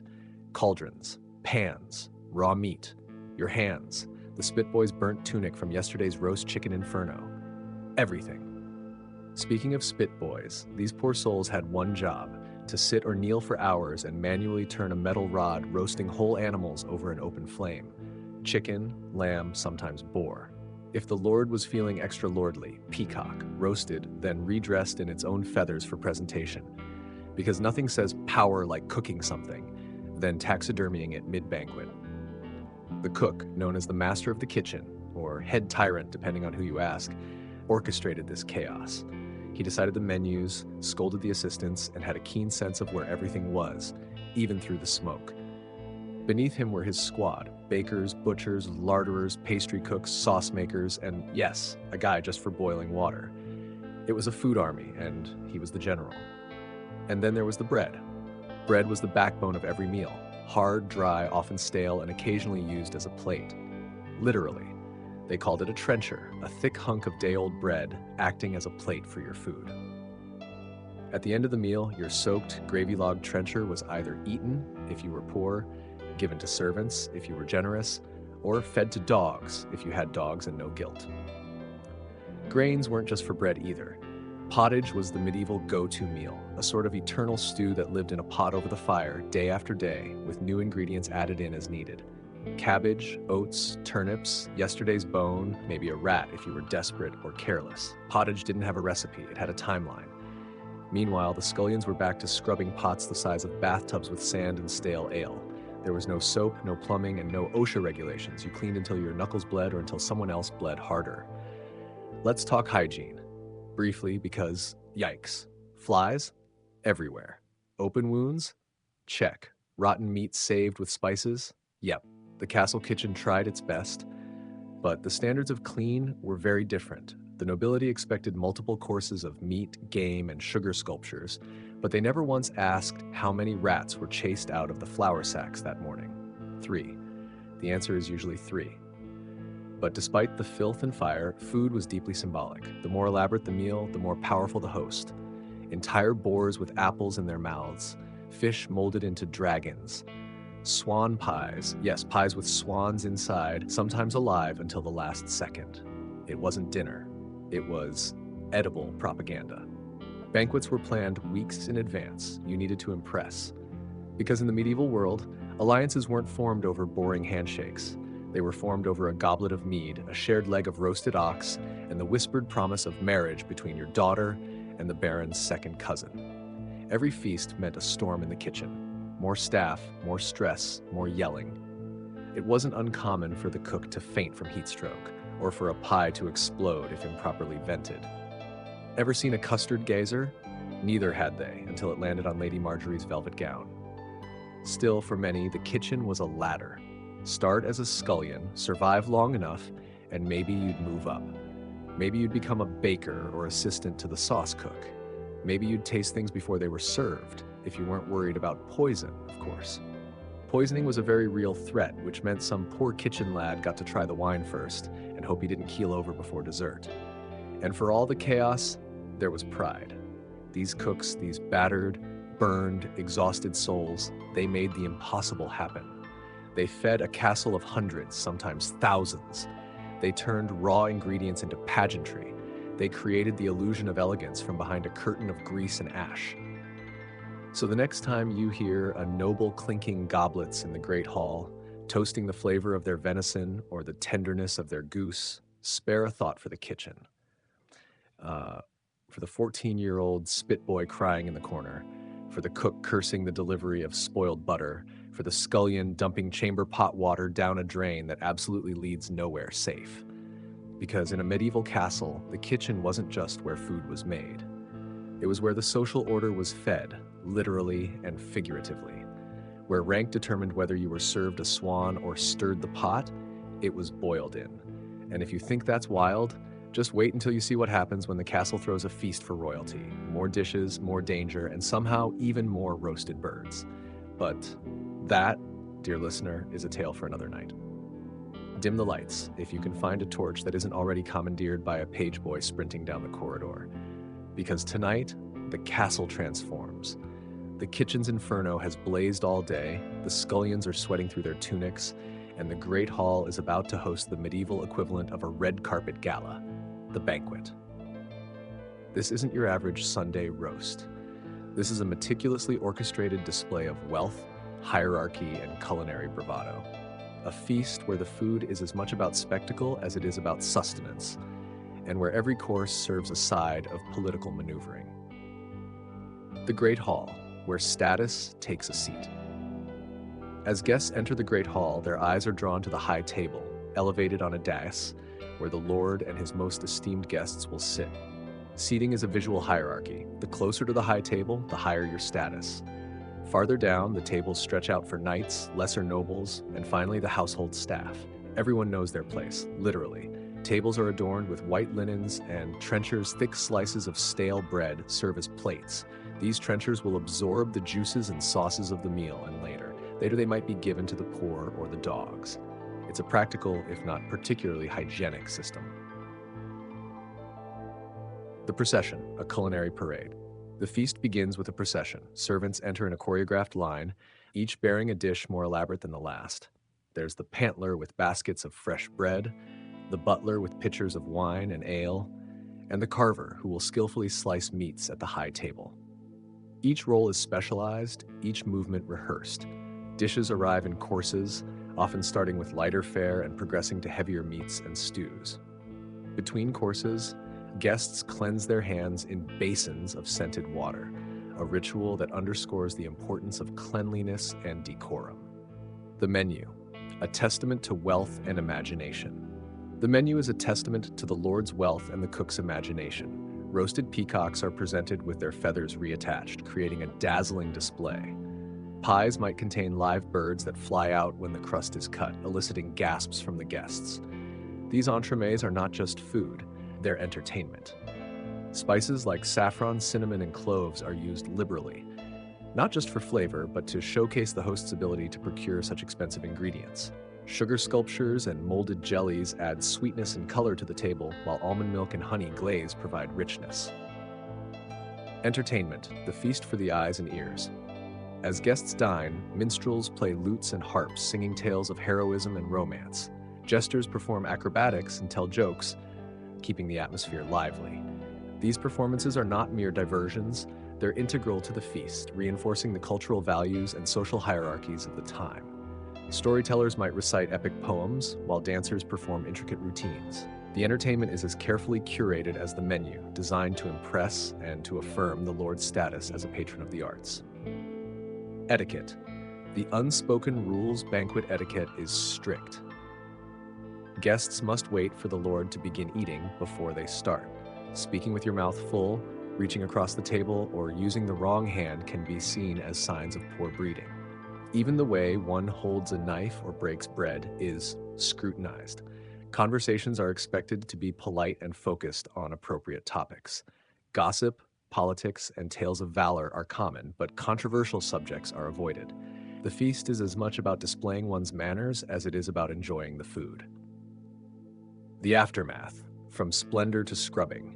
As the feast concludes, servants clear the tables collecting trenchers and leftovers. The Great Hall, once filled with music and laughter, returns to its more austere state. For the kitchen staff, the work is far from over. Pots must be scrubbed, floors cleaned, and preparations begun for the next day's meals. The banquet may be over for the guests, but for the castle's workers, it's just another cycle in the relentless rhythm of medieval life. Reflections, a mirror of society. The medieval banquet is more than a meal. It's a microcosm of the society that created it. Every detail, from the seating arrangements to the spices used, reflects the values, hierarchies, and aspirations of the time. It's a stage where power is displayed, alliances are forged, and culture is celebrated. As you, Rowan, observe the final candle flicker out in the Great Hall, you realize that the true feast was not just of food, but of symbolism, status, and spectacle.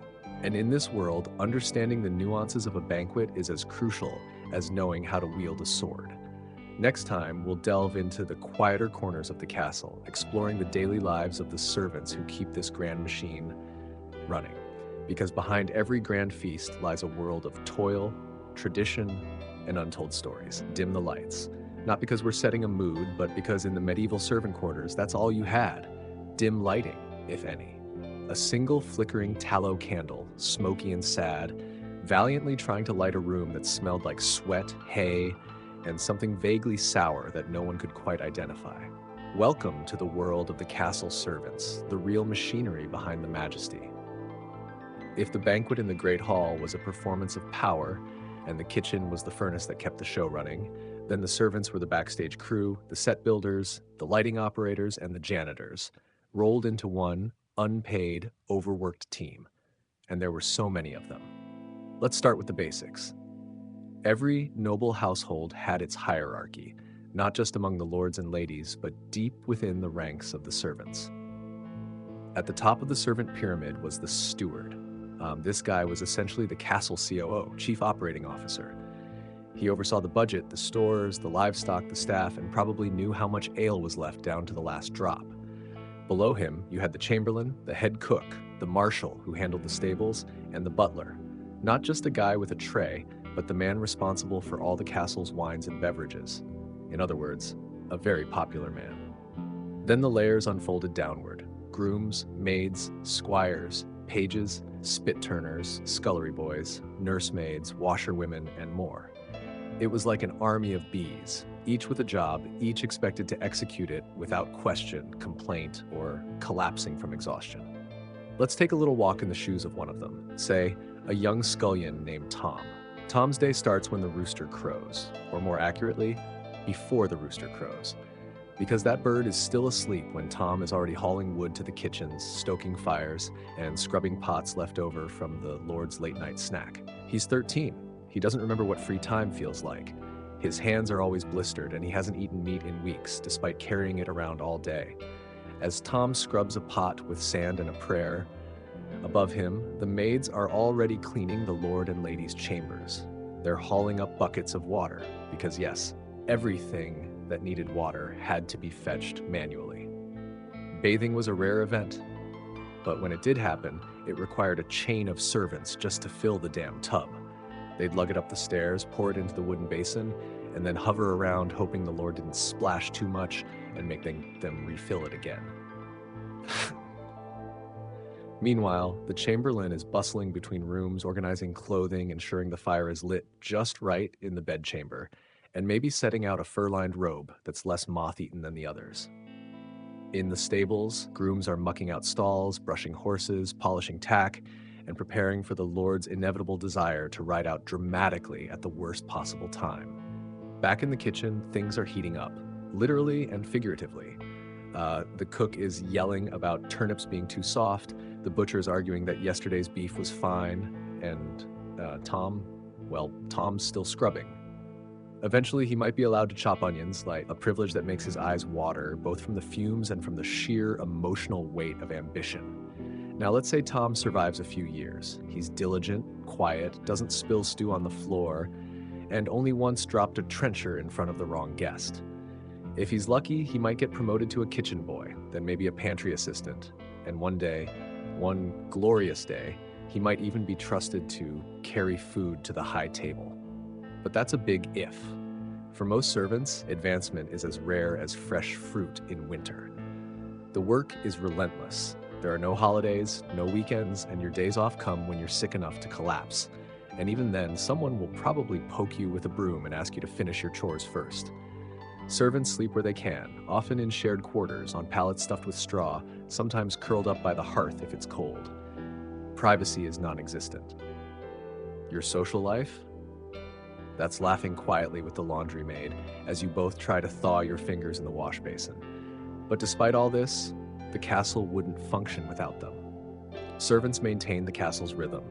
They opened and closed the gates, prepared meals, kept fires lit, tended the Lord's hunting dogs, poured wine, sewed clothes, polished armor, trained the birds of prey, and, when needed, dug graves.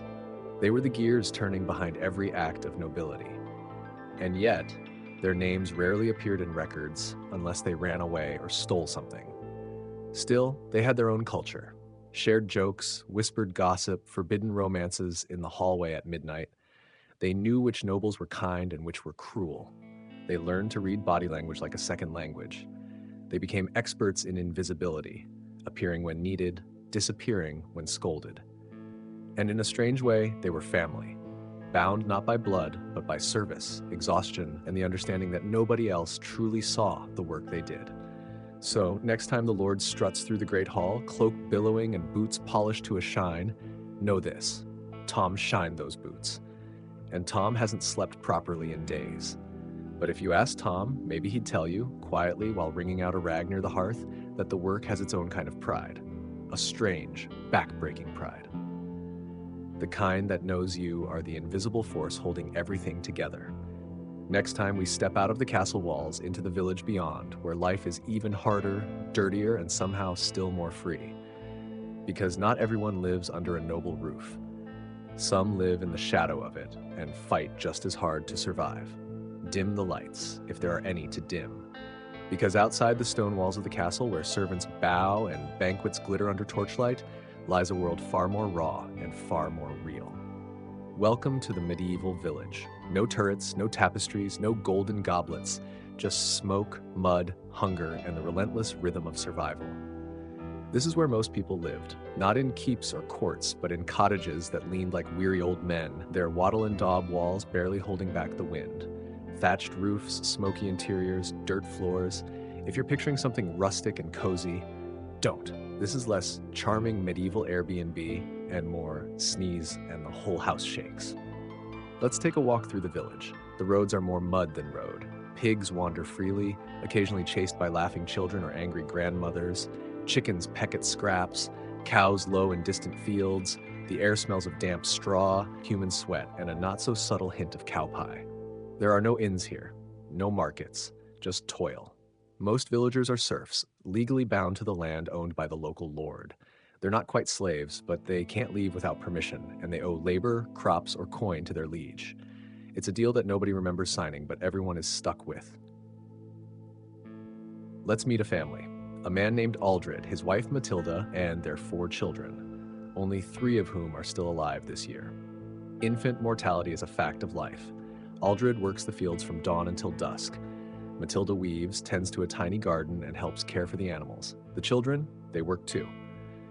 As soon as they can walk, they're gathering firewood or guarding the goats. Their home is a single room, no separate bedrooms, no privacy. A fire burns in the center, smoky, pungent, and essential. It's the only heat source, cooking tool, and light they've got. There's no chimney. The smoke simply fills the room, curling around the rafters like a ghost and leaving everyone with eyes that water constantly and lungs full of soot. Meals are simple. Pottage again, because when you've got barley, water, and some wild herbs, that's what you make. Meat is rare. Bread is precious. Cheese, if you're lucky. And ale, not for fun, but because it's safer to drink than the water. Everyone's slightly buzzed all the time, and honestly, that might be for the best. The village life revolves around 3 things: seasons, religion, and the manor. Seasons dictate everything. When to plant, when to harvest, when to brace for the cold. A good year means enough grain to last the winter. A bad year means famine, desperation, and praying your neighbor doesn't start looking at your chickens with a certain gleam in their eye. Religion offers hope, or at least an explanation. The church bell rings every Sunday and everyone attends, because not doing so would be social suicide and spiritual peril. The priest is often the only literate person in the village.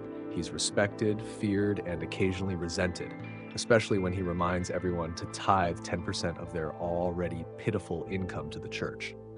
And then there's the manor. The local lord might live in a nearby castle or a large house overlooking the village. Either way, he controls everything. The fields, the taxes, the justice system, such as it is. You owe him grain, livestock, and labor. Building roads, digging ditches, sometimes fighting in his wars if things get bad enough. And what do you get in return? Protection. From whom? bandits, other lords, and sometimes the very tax collectors he sends. It's a hard life, but it's not entirely joyless. There are feast days. The church calendar is peppered with them, not because everyone's deeply pious, but because they're the only time you might actually get a break. A wedding, that means music, dancing, and maybe, just maybe, roasted meat. A birth, a chance to share gossip. A funeral, sad, sure, but also a communal gathering and a reason to pull out your best tunic, the one without lice. There's love here too. Matilda still blushes when Aldred calls her his rose, even if her hands are calloused and her hair smells of sheep. Children laugh, friends drink together. There's pride in a well-plowed field, in a harvest stored away, in surviving another winter. Education? Not really. The local priest might teach a few boys to read Latin, but for most, knowledge is passed down orally. Stories, songs, proverbs, and the occasional tall tale about someone who once left the village and saw a city with buildings made of stone and streets that didn't stink. Incredible, but few ever leave. Not because they don't dream of it, but because the risks are too high. The road is dangerous, the forest's full of wolves and worse, and even if you make it to a town, who will feed you? Who will give you shelter? It's safer to stay put, to cling to what little you have, to endure, and endure they do, through plagues, through famines, through winters that seem to never end, through taxes that bleed them dry, through the slow, grinding wheel of a system that treats them as resources, not people. Yet they laugh, they marry, they sing songs under the stars, and every now and then they tell stories about knights and dragons, about justice and bravery. Stories they know are mostly fiction, but that doesn't matter, because in those stories the peasants sometimes win. Sometimes the dragon is the lord and the farmer is the hero. Sometimes, just sometimes, they imagine a world beyond the mud. Next time, we'll head into that world, into the market towns where merchants shout, coins change hands, and everything has a price, where the air smells not of pigs but of ambition, and where survival depends not on a plow, but on wit, speed, and the weight of your purse. Dim the lights if you're lucky enough to afford oil for your lantern, because here in the medieval market town, the sun may have set, but the streets are still alive. Vendors packing up their carts, apprentices sweeping the doorsteps of shops, and somewhere down a narrow alley, a bard is singing off-key about a knight who loved a goat. Yes, really. Welcome to the market town, a place where mud meets money, where peasants dream of profit, and where every cobblestone has heard a secret. If the castle is a fortress of power and the village a cradle of survival, the market town is the middle ground. It's loud, smelly, and unpredictable, but it's also a place of opportunity. For every pickpocket lurking in the crowd, there's a merchant dreaming of velvet-lined purses. Let's step into the chaos. The heart of any market town is, of course, the market square. It's not a square in the geometrical sense, more of an uneven blob of stone and mud, but it buzzes with life. Carts creak under the weight of turnips, onions, salted fish, and the occasional goose in a basket looking very annoyed to be here.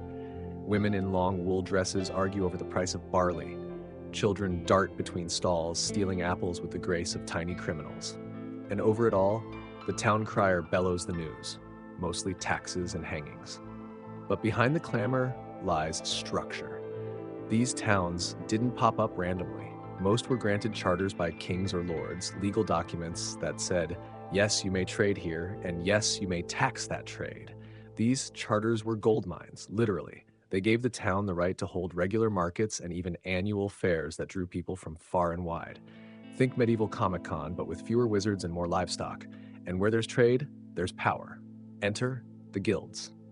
Guilds were like medieval trade unions, except with more robes and fewer labor laws. Bakers had a guild, so did blacksmiths, carpenters, weavers, and even soap makers. Each guild controlled its craft with an iron fist. You wanted to sell shoes? Better join the Cobbler's Guild. And no, you can't just join. First, you become an apprentice, basically an unpaid intern who sweeps floors and hopes the master doesn't throw a boot at you. After years of that, you become a journeyman, traveling town to town, plying your trade. Then, and only then, if you make a masterpiece and the guild approves, you become a master. Spoiler alert, many never make it past journeyman. But for those who do, life changes. Take a man like Oswin. Once a simple apprentice, he now owns a bustling tannery. His leather is known across the county. He sits on the town council, has a seat at the guild meetings, and wears a hat that screams, "Successful, slightly smug artisan." His son attends school. His daughter is set to marry the baker's boy, who, while not a master yet, has very promising buns. But the market town isn't all success stories. Many laborers, dockhands, dung collectors, street cleaners live in squalor. Their homes are wooden, cramped, and dangerously flammable. Fires in medieval towns were like surprise parties, frequent, unwelcome, and often tragic. Sanitation is a joke. Chamber pots are emptied into the street. Rats are everywhere. Disease spreads fast. And if you think the river looks peaceful, try remembering it's also the sewer. Still, people come, because in the village, you're stuck. In the market town, you have a shot. Here, a woman can sell lace she made by hand. A crippled man can mend shoes and earn coin. A clever boy can become an apprentice and, one day, a master. Social mobility isn't easy, but it's possible. That tiny sliver of hope, that chance to rise, is what sets the town apart. The market town is also a melting pot. You hear accents from distant counties, see spices from the east, furs from the north, silks from places you can't pronounce. There's a man selling pepper for the price of a small cow. And yes, someone will buy it. Because in the medieval world, owning pepper means you're basically royalty. Festivals punctuate the monotony. The spring fair is an explosion of color, jugglers, fire breathers, mummers performing plays about saints and sinners, mostly sinners, because those stories are spicier. It's one of the rare times when even the poorest wear their best tunics and pretend, just for a day, that life isn't mostly about surviving winter and avoiding tax collectors. Speaking of which, yes, taxes. They're everywhere. On goods, on market stalls, on your stall's shade cover, on the weight you use to measure grain. The town watch is underpaid, so bribes are frequent. Justice is negotiable. Steal a loaf of bread, lose a hand. Overcharge for ale, just apologize to the guildmaster and offer a discount next time. Still, people carve out lives, they fall in love, raise children, build homes. Some fail, some thrive. Many do both, often in the same week. And at the end of the day, when the sun sets and the last rooster is traded for a sack of barley, the market square empties. The town quiets. Behind shuttered windows, candles flicker. Merchants count coins. Apprentices dream of freedom. And somewhere deep in the shadow of the guild hall, a beggar hums a song no one remembers the words to. Because life in the market town isn't just about trade, it's about transformation. It's where the medieval world breathes. Not in palaces or peasant huts, but here between a fishmonger and a farrier, in the din of commerce and the flicker of hope. Next, we step through the monastery gates. A world of silence, scripture, and surprisingly good cheese awaits. Because not all stories are told in shouts. Some are whispered behind cloister walls, where the greatest wealth is knowledge and the deadliest sin is pride. Dim the lights, though in a medieval monastery, illumination was a luxury, often reserved for the scriptorium or the refectory during meals. Here, beyond the bustling market towns and the feudal villages, lies a world governed by the tolling of bells, the rustle of parchment, and the whispered prayers of men who have turned their backs on worldly pursuits to seek spiritual enlightenment. The monastic life. A vow of devotion, monks in the Middle Ages dedicated their lives to the principles of ora et labora, prayer and work. Their days were meticulously structured, beginning in the pre-dawn hours and extending into the night, punctuated by the divine office's 8 canonical hours. This rigorous schedule was designed to keep the monks in constant communion with God, leaving little room for idleness, which was considered the enemy of the soul. A day in the life. The monastic day commenced around 2:30 a.m. with the office of matins, followed by lauds at dawn. After a brief rest, prime was observed at 6 a.m., setting the tone for the day's activities. The monks then engaged in manual labor or scholarly pursuits until terce at 9 a.m., followed by high mass. Sext was recited at noon, leading into the main meal of the day. Afternoons included none at 3 p.m., more work, and vespers at 6 p.m. The day concluded with compline at 9 p.m., after which the monks retired, only to rise again for the cycle to continue. The rule of St. Benedict central to monastic life was the rule of St. Benedict, a guide that emphasized balance, moderation, and reasonableness. It prescribed the monks' daily routines, communal living, and spiritual practices, fostering a sense of order and discipline. The rule also underscored the importance of humility, obedience, and the renunciation of personal possessions, aligning the monks' lives with their spiritual aspirations. Work and study monks were not only spiritual devotees but also laborers and scholars. Their work varied from tending gardens and vineyards to copying manuscripts in the scriptorium. The latter was a vital task, preserving religious and classical texts for future generations. This intellectual labor was considered a form of worship, merging the physical act of writing with spiritual contemplation. Silence and solitude. Silence was a cornerstone of monastic life. It was believed that quietude allowed monks to listen more attentively to God and avoid the distractions of idle chatter. Certain orders, like the Carthusians, took vows of silence, communicating only through gestures or written notes. This practice fostered a deep sense of introspection and spiritual focus. The monastic community. Despite the emphasis on solitude, monastic life was inherently communal. Monks lived, worked, and worshipped together, supporting each other in their spiritual journeys. The abbot, elected by the community, served as the spiritual father, guiding the monks and ensuring adherence to the rule. This communal structure provided stability and a sense of belonging, essential for the monks' spiritual and emotional well-being. Monasteries as centers of learning and charity. Beyond their spiritual functions, monasteries served as centers of education, healthcare, and hospitality. They offered schooling to boys, medical care to the sick, and shelter to travelers. Monasteries also played a crucial role in agricultural development, introducing new farming techniques and managing vast estates that supported the local economy. Legacy of the monastic tradition. The monastic tradition left an indelible mark on medieval society. Monasteries preserved knowledge through their scriptoria, contributed to the economy through agriculture and crafts, and provided spiritual guidance to the laity. Their commitment to a life of prayer, work, and community continues to inspire and influence religious practices today. As we dim the lights on this chapter, the quiet halls of the monastery remind us of a time when devotion was measured not in grand gestures, but in the silent, steadfast rhythm of daily prayer and labor. In the next section, we'll explore the world of medieval medicine, where healing was as much about faith as it was about herbs and leeches. Dim the lights, unless you're inside a medieval infirmary, in which case you'd better light an extra candle. You're going to want to see exactly what that barber surgeon is holding, and spoiler alert, it's not sterilized. Leaving behind the silent, orderly corridors of the monastery, we now step into a world where the lines between healing, faith, and guesswork blur. Welcome to the gritty, sometimes gory, always fascinating world of medieval medicine. And oh boy, brace yourself. Let's be honest, getting sick in the Middle Ages was a gamble. For most people, illness wasn't just a nuisance. It was a spiritual trial, a possible punishment, and a near certain financial burden. Medicine wasn't just practiced by doctors, who were rare and often university trained. It was doled out by monks, midwives, herbalists, apothecaries, and your neighbor's cousin who once saw a wart disappear after rubbing it with chicken fat. The medical understanding of the time was rooted deeply in the theory of humors. According to this model, your body contained 4 fluids: blood, phlegm, black bile, and yellow bile.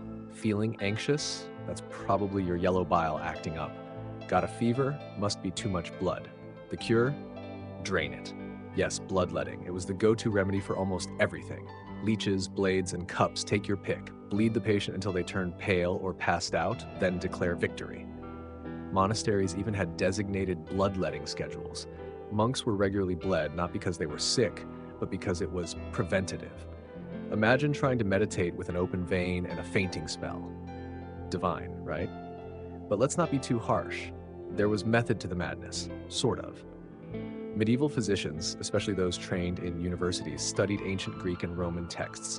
Hippocrates, Galen, Avicenna, these were the gods of medicine. Their texts, full of theory and observation, laid a foundation that lasted centuries. Problem is, nobody was dissecting human bodies anymore. It was frowned upon by the church, so doctors often relied on descriptions written hundreds of years prior and applied them like gospel. And yet, some treatments weren't entirely ridiculous. Herbal medicine was incredibly common and, in many cases, effective. Monastic gardens were filled with healing plants: lavender for calm, mint for digestion, yarrow for wounds. Many of these plants are still used today. The problem wasn't the herbs, it was everything else they paired with them, like crushed emerald powder or ground up mummies.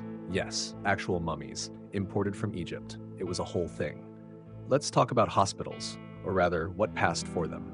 Most hospitals were religious institutions focused more on caring for the soul than curing the body. You were just as likely to be read scripture as you were to receive a poultice. And cleanliness? Eh. While monasteries were relatively clean for the time, most townspeople were treated in overcrowded, unsanitary buildings with minimal ventilation and maximum contagion. Also, fun fact, many barbers were also surgeons. That's right, the guy who trimmed your beard could also pull your tooth or amputate your infected leg. They weren't considered real doctors, but they were the ones with knives, hands-on experience, and a chair you could bleed in. They even had striped poles, red for blood, white for bandages. You've seen that pole outside modern barbershops? Now you know. Let's take a moment to appreciate the real heroes, the women. Midwives, wise women, and herbalists, often without formal education, held deep knowledge passed down through generations. They knew what herbs eased childbirth, how to treat fevers, and when to call for a priest. But they walked a thin line. Too much success, and you risked accusations of witchcraft, because nothing screams suspicious like actually curing someone. The church, for its part, had a complicated relationship with medicine. On one hand, monasteries preserved medical knowledge and provided care. On the other, they promoted prayer as the best remedy, often viewing illness as divine punishment. Pilgrimages to holy sites were common prescriptions. Got gout? Walk 300 miles to see a saint's toenail. If you survive the trip, maybe you deserve to be healed. And let's not forget about plague. When the Black Death hit in the 14th century, medieval medicine was exposed for what it was, mostly helpless. Doctors wore bird-like masks stuffed with herbs to filter the air. Cities burned incense. People self-flagellated. Jews were blamed. Cats were killed, which only helped the rats. In the end, a third of Europe died, and no one really knew why. Despite all this chaos, progress crept forward. Translations of Arabic medical texts introduced new ideas. Anatomical studies slowly returned. Observations improved. By the late Middle Ages, surgery was developing as a specialized field, and hospitals began to evolve into more structured care facilities. So what do we take away from this 1,000 years of medical medieval madness? That people did their best, that they believed in what they knew, that healing required not just herbs and blades, but faith, resilience, and hope, and that even when the cure was worse than the illness, the desire to live, to heal, to comfort, never wavered. Next time, we step into the realm of law and order, where justice is swift, the stocks are waiting, and trials by ordeal make Judge Judy look like a kitten. Bring your wits, and maybe a hot poker. Things are about to get judicial. Dim the lights, though in a medieval courtroom, illumination came from flickering torches and the glint of iron shackles. Having journeyed from the monastery's silent halls and the healer's herbal remedies, we now step into the austere realm of medieval justice, where law was as much about divine will as it was about human judgment. The framework of medieval justice. In medieval Europe, law and order were maintained through a complex hierarchy of courts and officials. Local lords held manorial courts for minor offenses, while serious crimes were escalated to royal courts. The king's justice was supreme, and his courts dealt with cases of treason, murder, and other grave offenses. The church also wielded significant judicial power, particularly in matters of morality and heresy. Ecclesiastical courts operated under canon law, often providing more lenient judgments than their secular counterparts. Trial by ordeal, divine judgment. Before the 13th century, when evidence was scarce and literacy rarer still, trials often relied on ordeals to determine guilt or innocence. These trials by ordeal were based on the belief that God would protect the innocent. Common methods included ordeal by hot iron. The accused would carry a red-hot iron bar a certain distance. Their hand was then bandaged and inspected after 3 days. A healing wound indicated innocence, a festering one, guilt. Ordeal by water. The accused was bound and submerged in water. If they sank, they were deemed innocent. If they floated, guilty, as the pure water was believed to reject the guilty. Ordeal by combat. 2 parties in a dispute would fight, and the victor was considered to be in the right under the assumption that God granted victory to the just. These methods were eventually abolished, notably after the Fourth Lateran Council in 1215, which prohibited clergy from participating in ordeals, leading to the decline of such practices. The rise of the jury system. With the decline of trial by ordeal, the jury system began to take shape. In England, King Henry II introduced the Assize of Clarendon in 1166, establishing the use of juries to present accusations. These early juries were composed of local men who were expected to know the accused and the circumstances of the alleged crime. Over time, the system evolved to include trial juries, where a group of peers would hear evidence and determine guilt or innocence. Punishments, from fines to execution. Medieval punishments were designed to deter crime and maintain social order. They varied widely depending on the offense and the offender's social status. Common punishments included fines, often imposed for minor offenses, with the amount depending on the severity of the crime and the offender's ability to pay. Public humiliation. Offenders might be placed in stocks or pillories, exposed to public ridicule and sometimes physical abuse. Corporal punishment. Whipping, branding, or mutilation were used for more serious crimes. Capital punishment. Execution methods included hanging, beheading, and burning at the stake, particularly for crimes like murder, treason, or heresy. The severity of punishment often reflected the desire to maintain the social hierarchy and deter others from committing similar offenses. Law enforcement and community responsibility. In the absence of a formal police force, maintaining law and order was a communal responsibility. The hue and cry system required citizens to pursue and apprehend criminals. Failure to do so could result in fines for the entire community. Tithings, groups of 10 households, were collectively responsible for each other's behavior, ensuring that members appeared in court when summoned. Prisons, holding cells, not punishment. Prisons in the medieval period were primarily used to detain individuals awaiting trial or punishment, rather than as a form of punishment itself. Conditions were often deplorable, with overcrowding, poor sanitation, and inadequate food. Wealthier prisoners could afford better accommodations, while the poor suffered in squalor. The influence of the Church. The Church played a significant role in the administration of justice. Clergy accused of crimes were often tried in ecclesiastical courts, which tended to be more lenient. This led to tensions between secular and religious authorities. The Church also influenced the development of laws related to morality, such as those concerning marriage, adultery, and blasphemy. Conclusion: a system in transition. Medieval justice was a complex interplay of tradition, religion, and emerging legal principles. While often harsh by modern standards, it laid the groundwork for contemporary legal systems. The shift from divine judgment to evidence-based trials marked a significant evolution in the pursuit of justice. As society progressed, so too did the mechanisms for maintaining law and order, reflecting changing attitudes toward crime, punishment, and human rights. In our next exploration, we will delve into the world of medieval warfare, examining the strategies, weapons, and societal impacts of conflict during this turbulent period. Dim the lights, though in a medieval battlefield, the only illumination might come from the glint of steel and the fires of burning villages. Having navigated the labyrinth of medieval justice, we now march into the heart of conflict, the brutal, complex, and ever-evolving theater of medieval warfare. The battlefield, a symphony of chaos. Medieval warfare was far from the romanticized duels of chivalric tales. It was a cacophony of clashing swords, whistling arrows, and the cries of the wounded. Battles were often dictated by terrain, weather, and the whims of feudal lords. Armies comprised a mix of knights, infantry, and archers, each playing a pivotal role in the outcome of engagements. Knights. The armored elite knights were the epitome of martial prowess, clad in chainmail or plate armor, wielding lances and swords from atop their war horses. Their training began in youth, instilling discipline and combat skills. The introduction of the stirrup enhanced their stability in the saddle, allowing for more effective charges. However, their effectiveness was often limited by the terrain. Muddy or uneven ground could nullify their advantage.